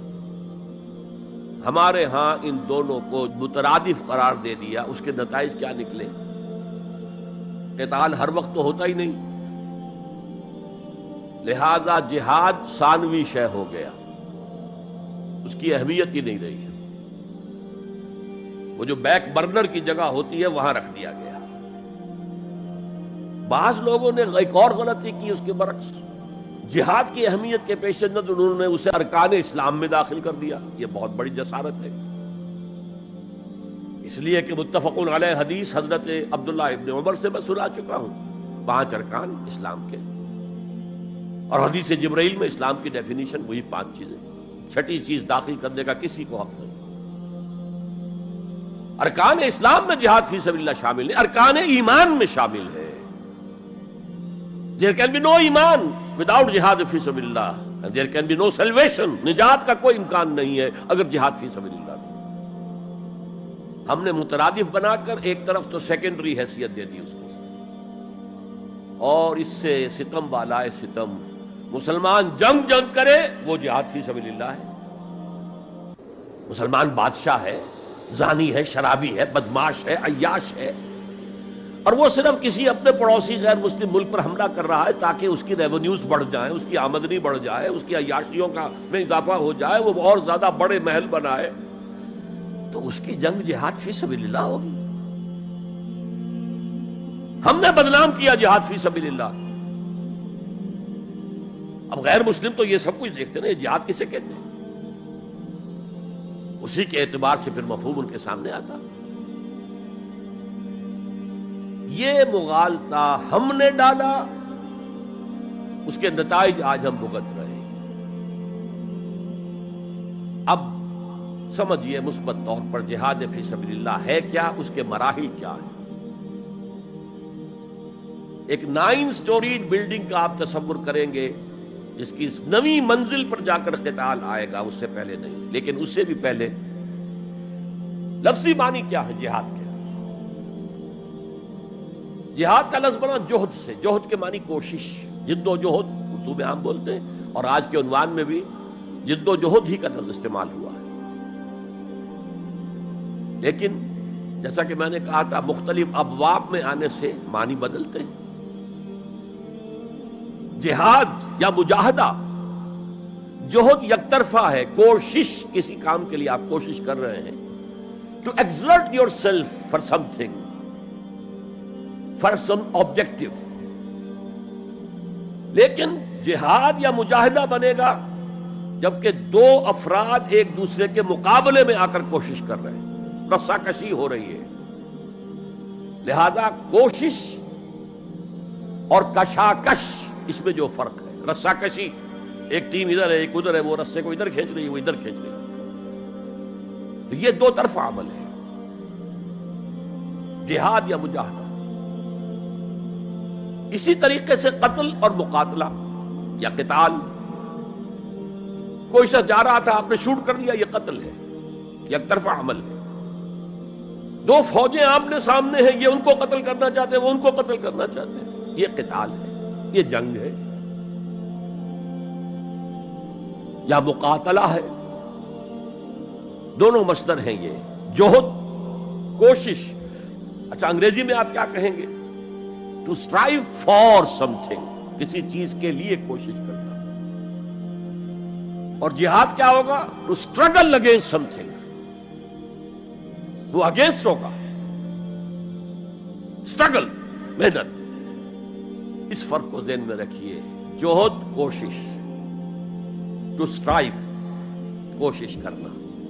جہاد کشاکش، کھینچ تان، جہاں جوہد کے مقابلے میں آ جائے، وہ اس کو ناکام کرنے کی کوشش کرے، یہ اس کو ناکام کرنے کی کوشش کرے. ایک ویکنسی ڈکلیئر ہوئی ہے، اب آپ پورا زور لگا رہے ہیں، جو سفارش ہو سکے، جو کچھ ہو سکے کسی طریقے سے مجھے ملے. ایک اور شخص بھی زور لگا رہا ہے، یہ آپ کا جہاد ہو رہا ہے. اور قتل یک طرفہ عمل ہے، قتال جنگ ہے، دو طرفہ. اب دیکھیے یہ جو جہاد ہے یہ اس کائنات کی سب سے بڑی حقیقت ہے. Every living organism on this planet is continuously in جہاد. آپ خود کہتے ہیں اسٹرگل فار ایگزسٹنس، مقابلہ نہیں ہوتا اس میں. کاروبار میں مقابلہ ہو رہا ہے، ملازمتوں میں مقابلہ ہو رہا ہے، مقابلوں کے امتحان ہو رہے ہیں. حیوانات، جرثومے، چھوٹے چھوٹے سے، اسٹرگل فار ایگزسٹنس. اسے جہاد زندگانی کہیں گے آپ، جہاد زندگی. Every living creature, every living organism is engaged in continuous جہاد، اسٹرگل فار ایگزسٹنس. اس کو جہاد زندگانی کا لفظ دیا اقبال نے. یقین محکم عمل پہم محبت فاتح عالم، جہاد زندگانی میں ہے یہ مردوں کی شمشیریں. اچھا مسلمان بھی جب یہ کام کرتا ہے، جہد للبقاء، اسٹرگل فار ایگزسٹنس، اگر وہ شریعت کے احکام کے مطابق کر رہا ہے تو یہ عبادت ہے. اگر حرام ذریعے استعمال کر رہا ہے، غلط ذریعے استعمال کر رہا ہے، دھوکہ دے رہا ہے، جھوٹی قسمیں کھا رہا ہے، تو یہ حرام کے درجے میں چلا گیا. اور اگر آپ اپنی اس جہد بقا کو، جہاد وجود کو، جہاد زندگانی کو اسلام کے اصولوں کے مطابق کر رہے ہیں، یہ عبادت ہے. حضور نے فرمایا القاسم و حبیب اللہ، جو شخص محنت کر کے کماتا ہے وہ اللہ کا ساتھی، اللہ کا دوست ہے، حبیب اللہ. اور سب سے بہترین کھانا بتایا وہ ہے رزق جو اپنے ہاتھ کی کمائی سے ہو، محنت، مشقت. بہرحال یہ جہاد کا ایک آغاز ہے. میں نے کہا تھا یہ یونیورسل فینومینن ہے، یونیورسل، اس کائنات کی سب سے بڑی حقیقت یہی ہے. اس سے اوپر اٹھیے، انسانی سطح پر سب سے بڑا جہاد اپنے حقوق کا حصول، دی فریڈم اسٹرگل.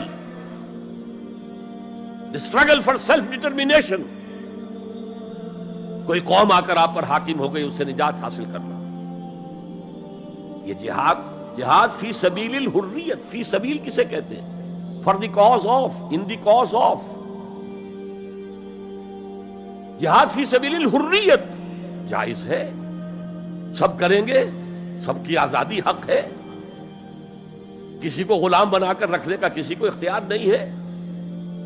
تو struggle for freedom it's a universal phenomenon. اور مسلمان بھی اگر کرے گا اور اللہ کی حدود کے اندر رہ کر کرے گا تو وہ بھی اللہ کے ہاں وہ اجر و ثواب کا مستحق ہوگا، بلکہ اگر جان دے دے گا شہید شمار ہوگا. اس لیے کہ حضور کی ایک حدیث ہے، من قتل دون مالہ فہو شہید. جو شخص اپنے مال کی حفاظت میں مارا گیا وہ بھی شہید ہے. اب آپ کہیں جا رہے تھے، آپ کے پاس کچھ مال ہے، جیب میں کچھ ہے، کوئی ڈاکو آ گئے آپ کو گھیر لیے. اب آپ کے پاس دو راستے، ایک تو آپ کہیں لو بھائی جو کچھ ہے یہ حاضر ہے، لے لو، میری جان بخشی کرو، اور ایک یہ کہ آپ ڈٹ جائیں. اس ڈٹ جانے میں اگر جان چلی گئی تو آپ شہید ہیں. من قتل دون مال ہی، تو مال سے تو 1000 گنا بڑی شے ہے حریت فی سبیل الحریہ. لیکن ہم نے کیا غلطی کی؟ فریڈم سٹرگل کو بھی جہاد فی سبیل اللہ کہہ دیا. بہت بڑی غلطی، جس کا سب سے بڑا مثر میں آپ کو بتاتا ہوں. یہ mid 50s کی بات ہے. میں اپنے MBA سے فارغ ہو کر منٹگومری میں، جو اب سائیوال کہلاتا جا کر آباد ہو گیا تھا والدین کے پاس، الجزائر میں اس وقت فریڈم سٹرگل چل رہی تھی فرانس کے خلاف. تو اس کے لیے کچھ فنڈز حاصل کرنے کے لیے ایک وفد آیا پاکستان کے دورے پر. ایک تو کرنل صاحب تھے، کرنل عودہ، وہ تو داڑھی مونچھ صاف تھے جیسے ہوتے ہیں عام طور پر فوجی. لیکن ایک بہت بڑے عالم دین علامہ بشیر الابراہیمی الجزائری، بہت مشہور، بہت بڑے عالم، وہ بھی ساتھ تھے. انہوں نے جو تقریر کی عربی میں، جہاد فی سبیل اللہ، جہاد فی سبیل اللہ، واقعہ یہ کہ وجد میں آ گیا پورا مجمع. وہ لوگ تو وجد میں نہیں آ سکے ہوں گے جنہوں نے ترجمہ، جنہوں نے سنا ہے، لیکن میں عربی سے واقف تھا تو میں واقعتاً وجد میں آ گیا. قرآن کا بیان، حدیث کے بیان، جہاد فی سبیل اللہ کی اہمیت، جہاد فی سبیل اللہ کا مقام و مرتبہ. اچھا جو بھی ہو سکا پیسے ہم نے جمع کیے، کمیٹی بنائی، تھیلی پیش کی. Now prepare for the shock. جب یہ جہاد کامیاب ہوا تو ایک سوشلسٹ ریاست قائم ہو گئی. How come؟ اگر یہ جہاد فی سبیل اللہ تھا تو اسلامی ریاست قائم ہونی چاہیے تھی. اگر درخت آم کا تھا تو اس میں نمولی کیسے لگ گئی؟ معلوم ہوا کہ ہم نے غلطی کی تھی. ہم نے اسے جہاد حریت کی بجائے جہاد فی سبیل اللہ کہہ دیا. بھئی جہاد حریت جائز ہے اور اس کے لیے جان دینا بھی شہادت ہے، لیکن آپ نے اس کو جہاد فی سبیل اللہ کیسے کہہ دیا؟ چنانچہ یہ نوٹ کر لیجئے کہ میں نے جب افغانستان میں روسی فوجیں داخل ہو گئیں تو جو وہاں پر ایک سٹرگل شروع ہوئی ہے، ریزسٹنس شروع ہوئی ہے، میں نے اسے کبھی جہاد فی سبیل اللہ نہیں مانا. جہاد فی سبیل اللہ کا نعرہ لگوا کر امریکہ نے فائدہ اٹھایا، مرے افغان، اور کام بن گیا اس کا آرک رائیول جو ہے وہ ختم ہو گیا. اور نتیجہ پوری دنیا بھگت رہی ہے کہ بائی پولر کی بجائے یونی پولر دنیا ہو گئی. اور وہ جو ایک پول ہے جتنا طاقت کے نشے میں اس وقت چور چور ہے، وہ آپ کو معلوم ہے، مجھے تفصیل میں جانے کی ضرورت نہیں. میں نے کہا تھا جہاد حریت ہے، جائز ہے، to defend your country against an invader, لیکن اسے جہاد فی سبیل اللہ نہ کہیں. اچھا اس سے آگے آئیے، اب ہیومن لیول پر اس سے اوپر کا ایک کی سطح ہے، نظریے اور نظام کے لیے جہاد. ایک نظریہ تھا مارکسزم، اس کی بنا پر نظام جو بنا وہ communism. Who really believed in Marxism and communism, he struggled to establish a communist state. یہ جہاد ہے فی سبیل الاشتراکیہ، اشتراکیت کی راہ میں جہاد کر رہے ہیں. جانیں دے رہے ہیں، مر رہے ہیں، زار کی فوجیں جو ہیں وہ شوٹ کر رہی ہیں کھڑے ہو کر کے قطاروں کے اندر، جانیں دے رہے ہیں۔ اس کے بغیر تو ظاہر بات ہے شہنشاہیت، زار کی شہنشاہیت کہیں جگہ چھوڑ سکتی تھی، کہیں اپنی جڑ چھوڑ سکتی تھی؟ تو یہ جو جہاد ہے یہ ہے ایک نظریے کی بنیاد پر، اس نظریے پر ایک نظام قائم ہوتا ہے، جس نظریے میں وہ بلیو کرتے ہیں کہ یہی حق ہے، یہی انسان کے لیے بہتر ہے، اسی میں عدل ہے، اسی میں انصاف ہے، اس کو قائم کرنے کی جد و جہد کرنا ان پر فرض ہے۔ نہیں کرتے تو آپ کہیں گے ایسے جھوٹ موٹ کو بنا پھرتا ہے کمیونسٹ، اس کی تو ساری دوستیاں، اس کے سارے تعلقات جو ہیں وہ تو کیپٹلسٹ کے ساتھ ہیں، تو ان کے تنخواہیں لیتا۔ آپ کہتے ہیں کہ نہیں کہتے؟ یہ ہے جہاد، اگر وہ نظریہ ایمان ہے اور نظام اسلام ہے، اس کے لیے جو جہاد ہوگا وہ جہاد فی سبیل اللہ ہے۔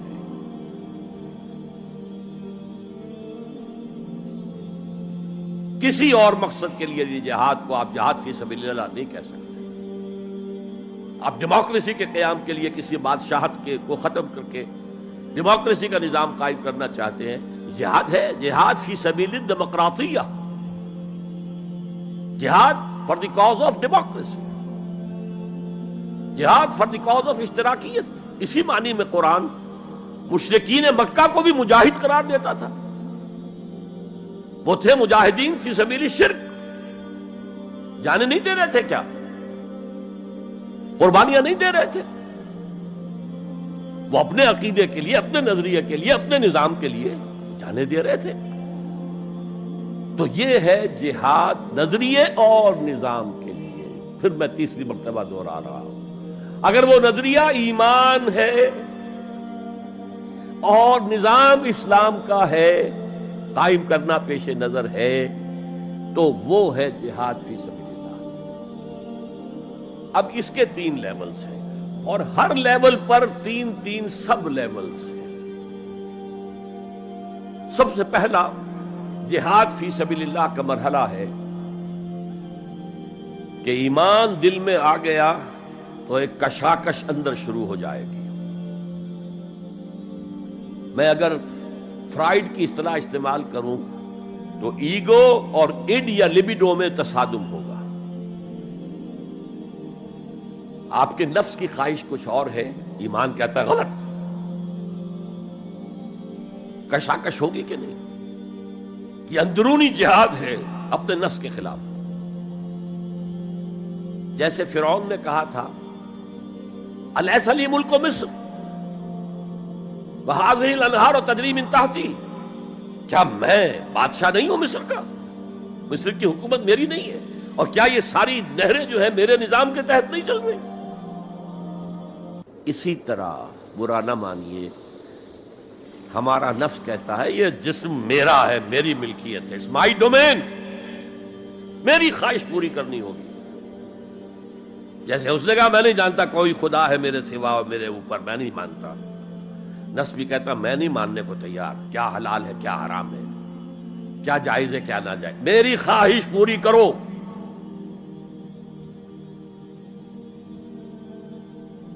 اس کے خلاف جہاد، یہ پہلی منزل کا جہاد ہے۔ اور آپ کو معلوم ہے 3 منزلہ عمارت ہے، تو بلند ترین تو ہے تیسری منزل، اہم ترین ہے پہلی منزل۔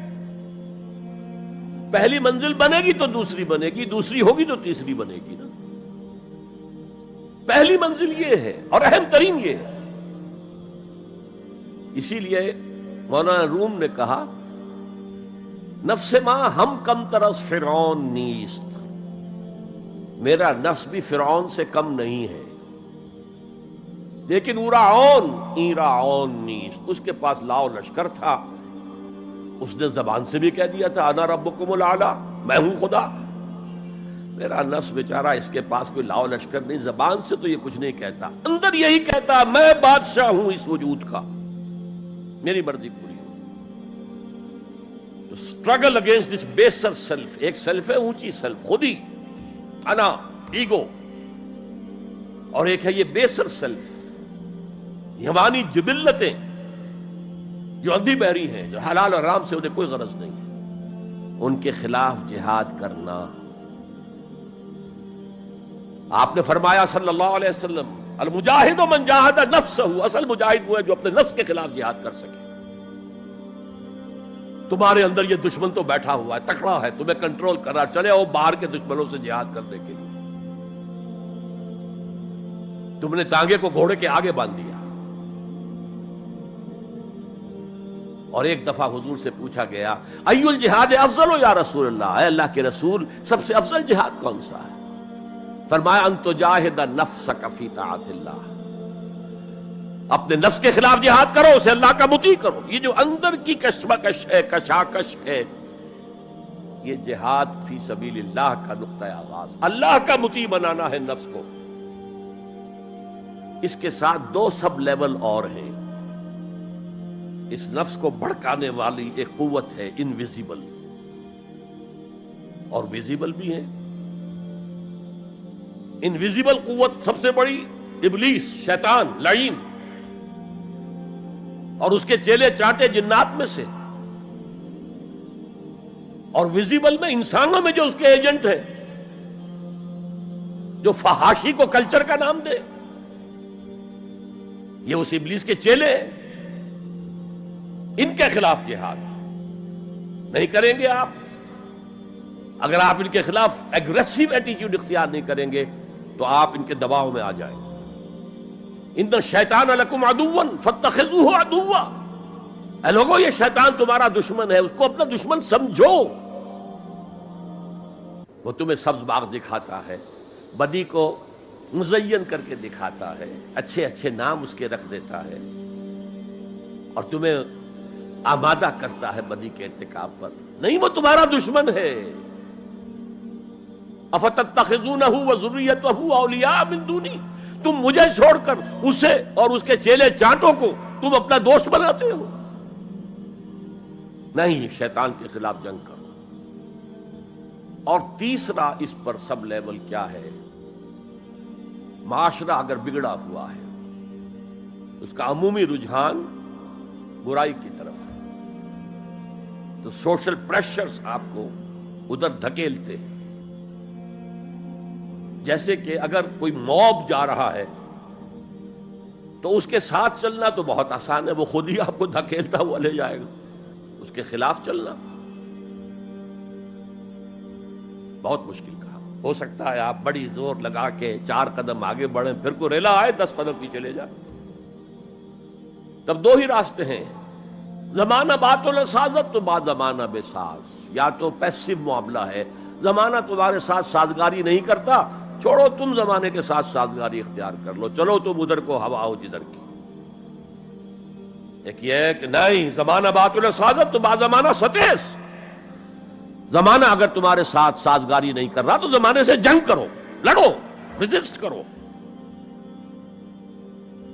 تو 3 جہاد ہو گئے فرسٹ لیول کے، 3 سب لیولز۔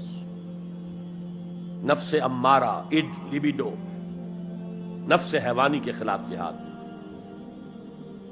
اس کو بھڑکانے والے، وسوسہ اندازی کرنے والے، اس میں پھونکے مارنے والے، شیطان اور اس کی ذریت مانوی اور ذریت نسلی، جنات اور انسانوں میں جو اس کے ایجنٹ ہیں، ان کے خلاف جہاد، معاشرے کے خلاف ایک سٹرگل۔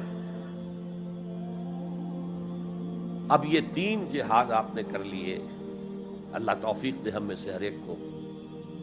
تو اب یہ جہاد آپ کے جسم سے باہر نکلے گا، خارج میں آئے گا۔ دوسری منزل ہے نظریاتی تصادم۔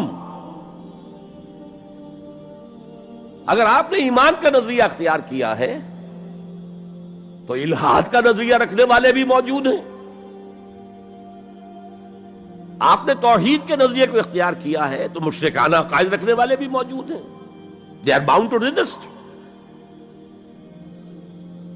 اس کے خلاف جہاد کرنا ہوگا، محنت کرنی ہوگی، اپنی بات کو دلائل سے ثابت کرنا ہوگا، اپنی بات کو اچھے انداز میں، حسن اسلوب سے لوگوں کے دلوں تک پہنچانا ہوگا۔ ظاہر بات ہے وقت لگے گا، جان کھپے گی، اور اگر آپ انتہائی سنسیئر ہیں، یہ آپ کا ایک لائف لانگ اور ہول ٹائم جو ہے آپ کی انگیجمنٹ ہو گئی ہے. اینڈ ٹائم از منی. جہاد بالمال، جہاد بالنفس، یہ ہے دعوت و تبلیغ کہہ لیں اسے، اپنے نظریات کو پھیلانا کہہ لیں. آخر مارکسسٹ نے اپنے نظریات کو پھیلایا پہلے پیور فلسفی کی سطح پر، ٹاپ انٹلیکچوئلز کو دنیا کے انہیں پوزیس کیا. اس کے بعد ادب کے ذریعے سے، ڈراموں کے ذریعے سے، شاعری کے ذریعے سے، افسانوں کے ذریعے سے وہ فکر جو تھا، طبقاتی شعور، کلاس کانشسنس کا شعور پیدا کیا. اور ہوتے ہوتے یہاں تک کہ ریڑی والے کے زبان پر بھی لفظ آ گیا استحصال.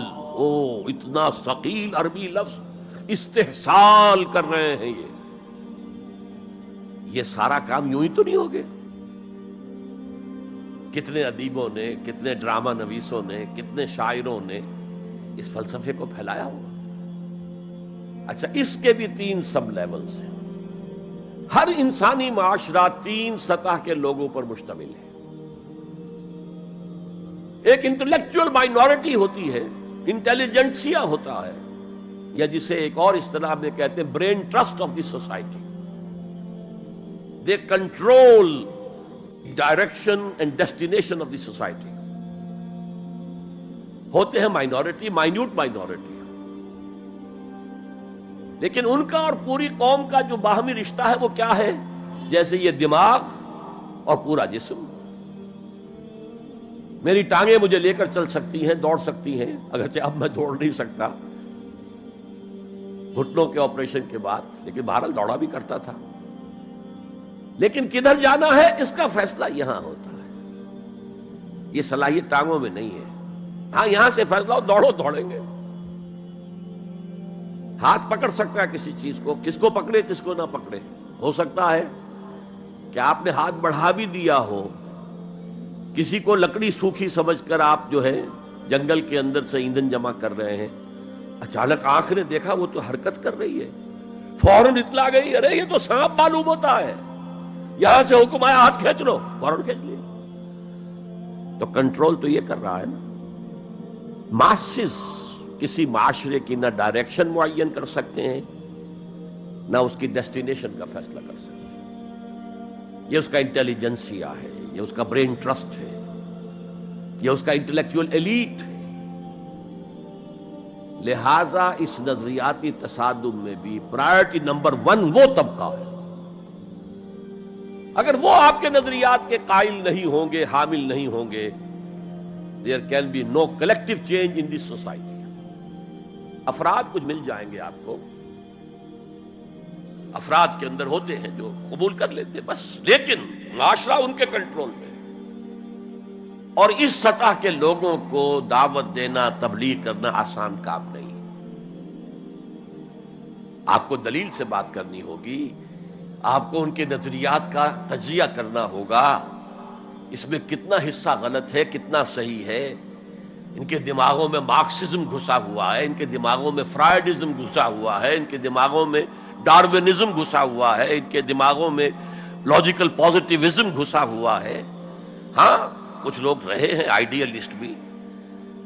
ایک ہندوستان میں مسلمان پیدا ہوا آئیڈیلسٹ فلسفی علامہ اقبال، اور دوسرے ہندو رادھا کرشنن، بہت بڑے آئیڈیلسٹ، اس میں کوئی شک نہیں. اور ان کو اللہ نے لمبی عمر بھی دی، تو انہوں نے جو تصانیف فلسفے پر لکھی ہیں علامہ اقبال نہیں لکھ پائے. تو یہ جو طبقہ ہے یہ عام واعظ و نصیحت سے اثر قبول نہیں کرتا. Because there is a barrier in their minds, in their brains. You have to pierce through that barrier, and only then you can approach their hearts. ان کے دلوں تک رسائی نہیں ہو سکتی براہ راست جب تک کہ یہ خول جو ہے، یہ نظریاتی خول، اس کو پیئرس نہ کیا جائے. اور اس کو پیئرس کرنا آسان نہیں ہے. کچھ ذہین نوجوان، فطین نوجوان، اعلیٰ صلاحیتوں والے نوجوان اپنی پوری زندگی اسی کام کے لیے وقف کریں کہ ایک طرف ان جدید علوم و نظریات کو گہرائی میں اتر کر پڑھنا ہے اور سمجھنا ہے. جب تک آپ ان نظریات کو جانیں گے نہیں، نفی کیسے کریں گے؟ آپ کیسے آج تجزیہ کریں گے کہ اس میں یہ حصہ صحیح ہے یہ حصہ غلط ہے؟ اور دوسری طرف قرآن کی گہرائی میں غوطہ زنی کرنی ہے تاکہ ہدایت جو اللہ کی آئی ہوئی ہے اس کو آپ اچھی طرح سمجھیں، اور پھر اس نور کی روشنی میں پھر آپ لوگوں کو ان چیزوں کے خلاف متنبع کریں کہ اس میں یہ غلطی ہے، اس میں یہ غلطی ہے، اکنامکس کی یہ تھیوری غلط ہے، باطل ثابت ہو چکی ہے، ڈارونزم جو ہے وہ بایولوجی کے میدان میں شکست دیا جا چکا ہے۔ لیکن یہ کہ یہ تو کام کرنا جو ہے it's a lifelong affair. اب ظاہر بات ہے آپ کے علم میں شاید ہو کہ جب مارکس کتاب لکھ رہا تھا داس کیپیٹال تو اسے فاقے آ رہے تھے، اسے کچھ سپورٹ کرتا تھا اینجلز، لیکن یہ کہ کچھ عرصہ ایسے بھی ہوا ہے کہ وہ بھی سپورٹ نہیں کر سکتا، لیکن پھر اس کی کتاب نے دنیا کو پوزیس کیا ہے، اس کے فلسفے نے لوگوں کو اپنی گرفت میں لیا ہے، تبھی تو پھر انقلاب برپا ہوا۔ اسی طریقے سے جب تک کہ کچھ نوجوان اسے اپنا پوری زندگی کا کیریئر نہیں بنائیں گے، اس کا کوئی امکان نہیں ہے کہ اس طبقے میں آپ کوئی ڈینٹ بھی ڈال سکے۔ اور اگر یہ نہیں ہوگا تو society as a whole, the state as a whole will never accept any change. اس سے نیچے آئیے، عوام الناس، ان کے دماغ کلین سلیٹ کی طرح ہے، اس میں نہ کوئی خناس ڈارونزم کا بھرا ہوا ہے، نہ فرائیڈزم کا ہے، نہ مارکسزم کا ہے، کچھ بھی نہیں، کلین سلیٹ ہے۔ اس کو واعظ و نصیحت کے ذریعے سے ایسی بات جو از دل خیزت بر دل ریزت، دل سے اٹھے دل پہ اتر جائے، سادہ ترین زبان میں بھی بات کرو وہ قبول کریں گے، بس صرف اس کی ایک شرط ہے، آپ کا عمل بھی گواہی دے رہا ہو کہ آپ واقعی جو کہہ رہے ہیں اس پر خود بھی عمل پیرا ہے۔ یہ اگر پہلی منزل آپ سر کر آئے ہیں تب تو ٹھیک ہے، اگر پہلی منزل آپ نے سر نہیں کی اور آپ شروع ہو گئے مبلغ کی حیثیت سے، تو ایسا مبلغ جو ہے وہ اسلام کو بدنام کرے گا۔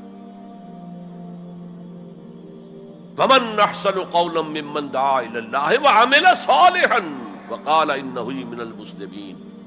اس شخص سے بہتر بات اور کس کی ہوگی جو اللہ کی طرف بلائے اور عمل نیک کرے اور کہے کہ میں بھی مسلمانوں میں سے ہوں، میں بھی کوئی بڑا اونچا آدمی نہیں ہوں، کوئی بہت اعلیٰ تم سے برتر نہیں ہوں، کہ خاص لیول پر جب انسان دینی اعتبار سے پہنچ جاتا ہے تو اب سب سے بڑا فتنہ جو لاحق اس سے ہو سکتا ہے وہ تکبر کا ہے، دوسروں کو بنظر استحقار دیکھنا۔ اگر یہ نہیں ہے سنسیریٹی کے ساتھ اپنے مخاطب کی خیر خواہی اس کے ساتھ آپ بات کر رہے ہیں، تو یہ ہے موعظہ حسنہ۔ یہ میں جو کچھ بیان کر رہا ہوں یہ سورہ نحل کی آیت، ادعو الی سبیل ربک بالحکمہ، یہ ٹاپ لیول کے اوپر حکمت سے، دانشمندی سے، اور حکمت کسے کہتے ہیں؟ عقل کا سفر فطرت کی رہنمائی میں، اس کا نتیجہ حکمت ہے۔ عقل خالص کا نتیجہ فلسفہ ہے، فلسفے کی منزل سکیپٹسزم ہے یا ایگنوسٹسزم ہے، لا ادریت ہے یا ارتیابیت ہے، ثم لم یرتابوا آج ہم نے پڑھا ہے، وہی ارتیابیت ہے۔ تھرڈ لیول ہے کہ ہر معاشرے کے اندر کچھ جنہیں ہم سمجھیں گے کہ گمراہ کن طبقات ہیں، گمراہ کرنے والے، ان کی تبلیغی سول سروس موجود ہوتی ہے، انہیں تنخواہیں ملتی ہیں اسی کی کہ وہ آپ کے نظریے کی نفی کریں اور اپنا نظریہ، اپنا عقیدہ پھیلائیں۔ یہ لوگ ادھار کھائے بیٹھے ہوتے ہیں، یہ سمجھنے کے موڈ میں کبھی نہیں ہوتے، ان کا تو انداز مناظرانہ ہوتا ہے، بس سمجھنا سمجھانا پیش نظر نہیں ہوتا۔ You have to meet them in their own elements۔ اگر نہیں کریں گے تو عوام الناس پر بہت برا اثر ہوگا، عوام الناس جو ہیں وہ تو پھر زیر اثر آ جائیں گے ان کے، جیسے کہ پادری فینڈر آیا تھا انڈیا میں، ابھی جب کہ ایسٹ انڈیا کمپنی کی حکومت شروع ہوئی تھی، کلکتے ہی سے انگریز شروع ہوئے تھے، کلکتے ہی سے مشنری ورک شروع ہوا تھا، وہیں پہلا پریس لگا تھا، وہیں اردو کی بائبل چھپی تھی، اور اس نے تمام مسلمان علماء سے مناظرے کیے، بنگال کے، بہار کے، یو پی کے، سب کو ہراتا ہوا، شکست دیتا ہوا دلی پہنچ گیا، اور دلی کی جامع مسجد کی سیڑھیوں پر کھڑے ہو کر اس نے اعلان کیا، اے مسلمانوں، میں وہاں سے یہاں تک آ گیا ہوں، تمہارا کوئی عالم میرا مقابلہ نہیں کر سکا۔ اس کی وجہ یہ کہ ہمارے علماء نہ بائبل پڑھتے تھے نہ تورات پڑھتے تھے. ان کا اصل سبجیکٹ تھا فقہ، اس لیے کہ انہیں سرکاری جو حکومت مسلمانوں کی تھی اس کے اندر قاضی اور مفتی کے عہدے اور قاضی اور خطیب جامع مسجد کے یہ عہدے تھے. تو سول سروس کے لیے جو نصاب بنا ہوا تھا وہاں اس میں قانون کی اہمیت تھی سب سے زیادہ، تو فقہ پڑھتے تھے. اور وہ لوگ تیار ہو کر آتے تھے پوری طرح عربی سے واقف ہے، قرآن سے واقف ہے، تو مقابلہ کیسے ہو؟ اور اگر اس وقت کوئی شخص مقابلے میں نہ آ سکتا، ایک تو عجیب بات نوٹ کیجئے کہ اس وقت اسلام اور توحید کا دفاع کرنے والا سب سے بڑا ایک ہندو تھا، راجا رام موہن رائے. آئینہ تثلیث اس نے کتاب لکھی ہے جس میں کہ ٹرینٹی جو عیسائیت کی بنیاد ہے اس کی نفی کی اور توحید کا اس بات کیا. بہرحال پادری فینڈر کے مقابلے میں کوئی اگر نہ آتا تو کیا اثر ہوتا علماء پر؟ ویسے ہمیں انگریزوں نے فتح کر لیا، ہمارے مذہب کو عیسائیوں نے فتح کر لیا، لیکن اللہ کا فضل ہوا، کرم ہوا. ضلع مظفر نگر کا ایک قصبہ کیرانہ ہے، مولانا رحمت اللہ کیرانوی رحمت اللہ علیہ وہ میدان میں آئے، انہوں نے شکست فاش دی، فینڈر کو بھاگ گیا ہندوستان سے. تو یہ جدال اس کو قرآن کہتا ہے، مناظرہ نہیں، عام لفظ استعمال ہوتا ہے مناظرہ، قرآن کہتا ہے مجادلہ. لیکن اس کے لیے بھی کیا کہتا ہے؟ جدال بھی کرو تو خوبصورت طریقے سے، گالم گلوچ نہ کرو، لوگوں کی توہین نہ کرو، ان کے جھوٹے معبود ہیں تو انہیں گالیاں مت دو، شریفانہ انداز میں بات کرو. یہ 3 لیولز دعوت. ظاہر بات ہے کہ اس طرح کے مناظرے کے لیے بھی اسپیشل ٹریننگ کی ضرورت ہوتی ہے. اگر آپ ان مذاہب کی گہرائی میں نہیں اترے ہوئے، ان کی تاریخ کی جو ہے پورا پس منظر آپ کو معلوم نہیں، ان کے اسکرپچرز کو آپ نے نہیں پڑھا ہے، تو آپ کیسے کریں گے مناظرہ؟ تو یہ 3 سب لیولز ہیں دعوت و تبلیغ کے، جہاد کے، جس میں جان بھی لگتی ہے، مال بھی لگتا ہے. ایک ادعو الی سبیل ربک بالحکمہ for the elite, intellectual elite, والموعظۃ الحسنہ فار دی کامن ماسز، وجادلہم باللتی احسن، اور جدال اور مجادلہ کرو ان کے ساتھ، لیکن بہت عمدہ طریقے سے، خوش اسلوبی سے. اس میں تہذیب ہونی چاہیے، شائستگی ہونی چاہیے. اگر وہ کہیں اس سے نیچے گر رہے تو مت گرنا. 2 لیولز اور 6 سب لیول ہو گئے. اب آئیے اس کا چوٹی کا جہاد ہے نظام کو بدلنا. مارکسزم کو مانا ہے تو فرض ہے کہ کمیونزم نافذ کرو. یہ سخت ترین مرحلہ ہے، اس لیے کہ ظاہر بات ہے کہ خلا تو کہیں ہے نہیں، کوئی نہ کوئی نظام تو ہے، اور وہ نظام اپنے آپ کو ڈیفینڈ کرتا ہے، وہ سٹیٹس کو وہ چاہتا ہے. اس کے ساتھ جو پریویلیج کلاسز ہیں وہ چاہیں گی نظام یہی رہے. کسی کی شاخوں پر تو ہمارے آشیانے بنے ہوئے، ہمارے گھونسلے، ہمارے مفادات پر زد پڑ رہی ہے. Grid up your lines, resist them. یہ معاملہ ہے جس میں تصادم آتا ہے. نظام تصادم کے بغیر نہیں بدل سکتا. دعوت کے ذریعے آپ سلیم الفطرت، سلیم العقل لوگوں کو کھینچ لیں گے، لیکن لاتوں کے بھوت باتوں سے نہیں مانتے. جن کے ویسٹڈ انٹرسٹ ہے وہ نہیں چھوڑیں گے. ان میں سے بھی ہو سکتا ہے نکل آئے. ابو بکر صدیق انہی میں سے تھے، عثمان غنی انہی میں سے تھے، لیکن نکل آتے، لوگ نکل آتے. لیکن اکثریت ان کی وہ ڈٹ جاتی ہے. گارڈ اپ یور لائنز، اپنے مفادات کا تحفظ کرو، بچاؤ اپنے مفادات کو. تو تصادم بیکمز انیویٹیبل، انیویٹیبل، انیویٹیبل. اس تصادم کی بھی 3 سٹیجز ہیں. وہی میں نے کہا تھا نا، 3 سب سٹیجز ہر سٹیج پر. پہلی یہ ہے جسے پیسو ریزسٹنس کہا جائے گا. ظاہر بات ہے کہ کانفلکٹ تو انقلابی لوگوں نے پیدا کیا ہے نا. معاشرہ تو بس رہا تھا، غلام اپنے قسمت پر شاکر و صابر تھے، غربا کہتے تھے ہماری تقدیر ہی یہ ہے، ٹھیک ہے، اسی لیے تو مارکس نے کہا کہ یہ اوپیم آف دی ماسز ہے مذہب۔ اس نے کانفلکٹ کس نے پیدا کیا؟ جس نے کہا یہ غلط ہے، یہ نظام صحیح نہیں ہے، یہ ریپریسو ہے، یہ ایکسپلائٹیٹو ہے، یہ ڈسکریمنیٹو ہے، اس میں تقسیم دولت کا نظام غلط ہے۔ ایک طرف ارتکاز دولت ہے، دوسری طرف احتیاج ہے، بھوک ہے، مفلسی ہے، قلاشی ہے۔ جو یہ کہتے ہیں تو گویا کہ ایک تالاب پرسکون تھا، اس نے پتھر تو آپ نے مارا نا، اب جو لہریں اٹھیں گی تو be prepared to face the music. چنانچہ اور مارو ان کو قتل کرو، ان کو جیلوں میں ٹھونس دو، ان کو یہ کرو، ان کو وہ کرو۔ اس سارے معاملے میں پہلی سٹیج ہوگی اس نظریاتی اور نظام کے تصادم میں ٹیک آل پرسیکیوشن وداؤٹ اینی ریٹیلیشن۔ اگر آپ وائلنٹ ہو گئے فرام دی ویری بگننگ تو جو پاور اس وقت ہے موجود، جو نظام ہے اس کو ریپرزینٹ کرنے والی جو حکومت موجود ہے، وہ آپ کو کرش کر کے رکھ دیں گے۔ You have to buy time. اور اس کے لیے کیا ہے؟ وہ تمہیں مارے تم جواب نہ دو، وہ گالی دے تم انہیں دعائیں دو، وہ پتھر مارے تم پھول پیش کرو۔ ادفع باللتی ہی احسن، بہترین انداز میں دفاع کرو۔ اسے کہتے ہیں پیسو ریزسٹنس۔ حضور کی سیرت میں پورے 12 برس یہ حکم تھا، this was the order of the day, no retaliation whatsoever, no raising of hands even in self ڈیفense۔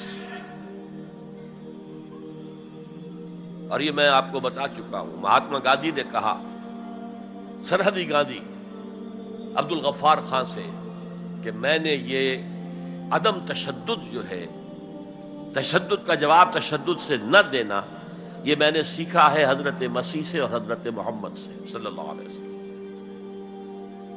حضرت مسیح کی زندگی پہلی سٹیج ہی پر تک رہی، آگے کی وہ مہم چلی ہی نہیں، اس لیے کہ آپ کو ریسپانس ملا ہی نہیں۔ کہتے ہیں کل 72 آدمی ایمان لائے تھے ان پر، اور ان میں سے بھی 12 تھے جو ان کے مخلص ساتھی تھے، حواریین تھے، ہر وقت ساتھ رہتے تھے، اور ان میں سے بھی ایک وہ تھا جس نے غداری کر کے گرفتار کرایا ہے ان کی اپنی روایت کے مطابق۔ اس کو چھوڑیے، تفصیل میں نہیں جانے کی ضرورت نہیں۔ تو بہرحال اس سے اگلی سٹیج کیسے آتی؟ دعوت وہ دیتے رہے، دعوت دیتے رہے، وعظ کہتے رہے، یہ سب کچھ کرتے رہے، سیکنڈ سٹیج تک رہے، تھرڈ سٹیج تک تو جب تک کہ قوت حاصل نہ ہو you can't proceed. If there's no response you can't go forward. لیکن یہ کہ حضور کی زندگی میں اگلی سٹیج آ گئی، ساتھی آئے، انہیں مارے کھانی پڑی، دہکتے ہوئے انگاروں پہ لٹایا گیا، جانوروں کی لاشوں کی طرح ان کی گردن کے اندر رسیاں باندھ کر انہیں گھسیٹا گیا گلیوں کے اندر، سب کچھ ہوا ہے، برداشت کیا، انہیں قتل بھی کیا گیا۔ حضرت سمیہ، حضرت یاسر پہلے مقتولین ہیں، میاں بیوی رضی اللہ تعالی عنہما، سب کچھ ہوا ہے، برداشت کرو، اسبرو، صبر کرو۔ اس کا ایک بہت بڑا نتیجہ نکلتا ہے، اس معاشرے میں جو سائلنٹ میجورٹی ہوتی ہے، وہ سائلنٹ میجورٹی سائلنٹ تو ہوتی ہے، ڈمب تو ہے، ڈیف نہیں ہے، بلائنڈ نہیں ہے۔ وہ بلال کی چیخیں تو سن رہی ہے نا،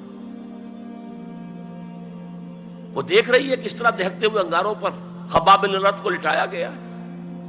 یہ جو سائلنٹ میجورٹی ہوتی ہے، اب یہ سوچتی ہے یہ ان کے اوپر کیوں یہ تشدد آ رہا ہے؟ کیا بلال نے آقا کی کوئی چوری کر لی تھی؟ کہیں خدا نہ خواستہ خاکم و دہن آقا کی بیٹی کی عزت پر ہاتھ ڈال دیا؟ کیا کیا تھا جو یہ آقا جو ہے امیہ ابن خلف یہ کچھ کر رہا ہے اس کے ساتھ؟ اس کے بعد جب انہیں معلوم ہوتا ہے کوئی جرم نہیں ہے، صرف یہ کہتا ہے اللہ ایک ہے، میں اور اس کے ساتھ کسی کو شریک کرنے کو تیار نہیں، اور محمد اللہ کے رسول ہے، بس جرم ہے تو یہ ہے۔ اب اس کا کیا اثر پڑتا ہوگا اس سائلنٹ میجورٹی پہ، اس کا آپ اندازہ کر لیجیے۔ ان کی ہمدردیاں اندر ہی اندر ان کے ساتھ ہو رہی ہیں، اگرچہ وہ گئے ہیں اپنے لیڈروں کے دباؤ کی وجہ سے غزوہ بدر میں، مفتوح تو پہلے سے ہو چکے تھے،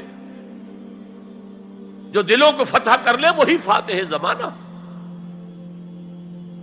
بہرحال first stage is passive resistance, صبر محض.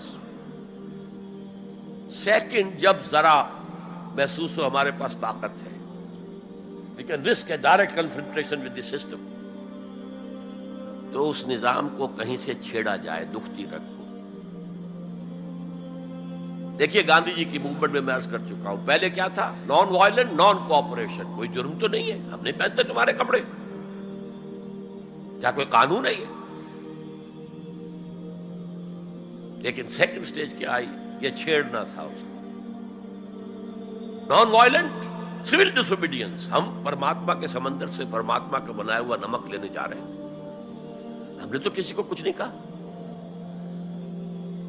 But it amounted to challenging the taxation policy of British India. اب لاٹھیاں پڑی ہیں، جیلوں میں ٹھوسے گئے ہیں، سب کچھ برداشت کیا ہے، کھڑے رہے ہیں، مضبوط رہے. تو یہ سٹیج آتی ہے جب یہ سمجھا جائے کہ ہاں اب طاقت ہے ہمارے پاس، we can risk a direct confrontation with the system. اس میں حضور نے کیا کیا تھا؟ مدینے میں جا کر آپ نے 6 مہینے لگائے تھے، 3 کام جن سے کہ اپنی پوزیشن کنسالیڈیٹ کی. مدینے میں کنسٹرکشن آف دی ماسک، وہ مرکز بن گیا، وہی حکومت، وہی دار الشورا، وہی تزکیے کی جگہ، وہی نماز کی جگہ، سب کچھ وہی تھا. دوسرے، ایک انصاری ایک مہاجر، بھائی بھائی، تاکہ یہ 2 فیکشنز علیحدہ علیحدہ نہ رہیں، انٹیگریٹ ہو جائیں. اور ایک جو 3 قبیلے یہود کے موجود تھے، ان کو جکڑ لیا ایک میثاق میں، معاہدے میں، میثاق Medina, joint defence of Medina, pact for the joint defence of Medina. اگر مدینے میں باہر سے حملہ ہوا تو ہم سب مل کر ایک امت کی حیثیت سے دفاع کریں. اس کے بعد آپ نے چھوٹے چھوٹے چھاپا مار دستے بھیجنے شروع کر دیے. ان کی جو لائف لائن تھی، میں نے بتایا تھا کہ ان کے کیریوانز کو کوئی ٹوکتا نہیں تھا، روکتا نہیں تھا، لوٹتا نہیں تھا. اب تھریٹن کیا محمد نے صلی اللہ علیہ وسلم. یہ گویا کہ اکنامک بلاکیڈ آف مکہ تھا. اور جب بھی یہاں کہیں گئے آپ، وہاں کے لوکل قبیلے سے آپ نے صلح کر لی، معاہدہ کر لیا. یا تو وہ پہلے قریش کے حلیف تھے، اب حضور کے حلیف ہو گئے، یا انہوں نے کہا کہ صاحب ہم نہ آپ کے ساتھ نہ ان کے ساتھ، نیوٹرل رہیں گے، نہ آپ کے خلاف ان کی مدد کریں گے، نہ ان کے خلاف آپ کی مدد کریں گے. ان دونوں کا نتیجہ یہ ہوا کہ zone of political influence of Quraysh started diminishing. یہ 2 ریزنز تھیں کہ پھر پوری طاقت کے ساتھ قریش نے ریٹیلیٹ کیا ہے. اور پھر لاسٹ معاملہ شروع ہوا ہے، تیسری منزل. اس تیسری منزل کی تیسرا سب لیول، اس کا نام ہے قتال فی سبیل اللہ. اب جنگ شروع، اے 6 years long وار. یہ جو بدر ہے، احد ہے، احزاب ہے، بنی المصطلق ہے، بے شمار غزوات، چھوٹے چھوٹے، بڑے بڑوں کے نام ہمیں یاد ہیں صرف. It was a continuous war with battles. Badr battle ہے، جنگ نہیں ہے، جنگ تو مسلسل ہے. بہرحال اس کا نتیجہ یہ قتال فی سبیل اللہ کی منزل آئی ہے. چونکہ یہ ساری 8 منزلیں طے کر کے یہاں پہنچے تھے، لہذا کامیابی ہوئی. اگر ایسے ہی اچھل کر نویں منزل پر پہنچ جاتے تو نیچے گر کر ختم ہوتے. یہ ہے قتال فی سبیل اللہ، اللہ کی راہ میں قتال. بہرحال آج کے انقلاب اسلامی کے لیے پہلے 5 سٹیپ جو کہ تو رہیں گے. دعوت دی جائے گی، لوگوں کی اصلاح کی جائے گی، انہیں منظم کیا جائے گا، پھر پیسو ریزسٹنس کے دور سے گزرنا ہوگا، پھر ایکٹیو ریزسٹنس. لیکن آخری جو ہے 2 طرفہ جنگ کی بجائے ایک طرفہ جنگ.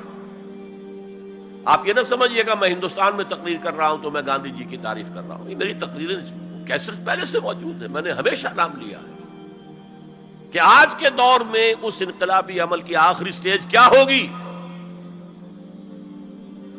اس کے ضمن میں مہاتما گاندھی کا پروسیس درست ہے. نان وائلنٹ، نان کوآپریشن، ترک موالات، نان وائلنٹ، سول ڈس اوبیڈینس. لیکن یہ سٹیجز کب آئیں؟ جب گاندھی لیڈر بن چکے تھے. ان کا یہ کہہ دینا کافی تھا کہ بدیشی کپڑا ہم نہیں پہنیں گے اور ہم اپنا چرخہ چلائیں گے. پورے ہندوستان میں چرخے چلنے شروع ہو گئے. لیڈر تو پہلے کوئی ہونا. تو یہ اجتہاد جو ہے اس کو آج ہمیں قبول کرنا ہوگا. ہمارے لوگ کچھ دوسرے راستوں پر چلے ہیں جس کی وجہ سے دنیا کو موقع ملا ہے کہ وہ جہاد کے لفظ کو خوب اچھالیں اور بدنام کریں. حالانکہ جہاد کا یہ پروسیس سامنے ہو تو کسی سلیم الفطرت انسان، کسی سلیم العقل انسان کو اس پر اعتراض کا کوئی بھی حق حاصل نہیں ہوگا. بارک اللہ لی ولکم فی القرآن العظیم ونفعنی وإیاکم بالآیات والذکر الحکیم.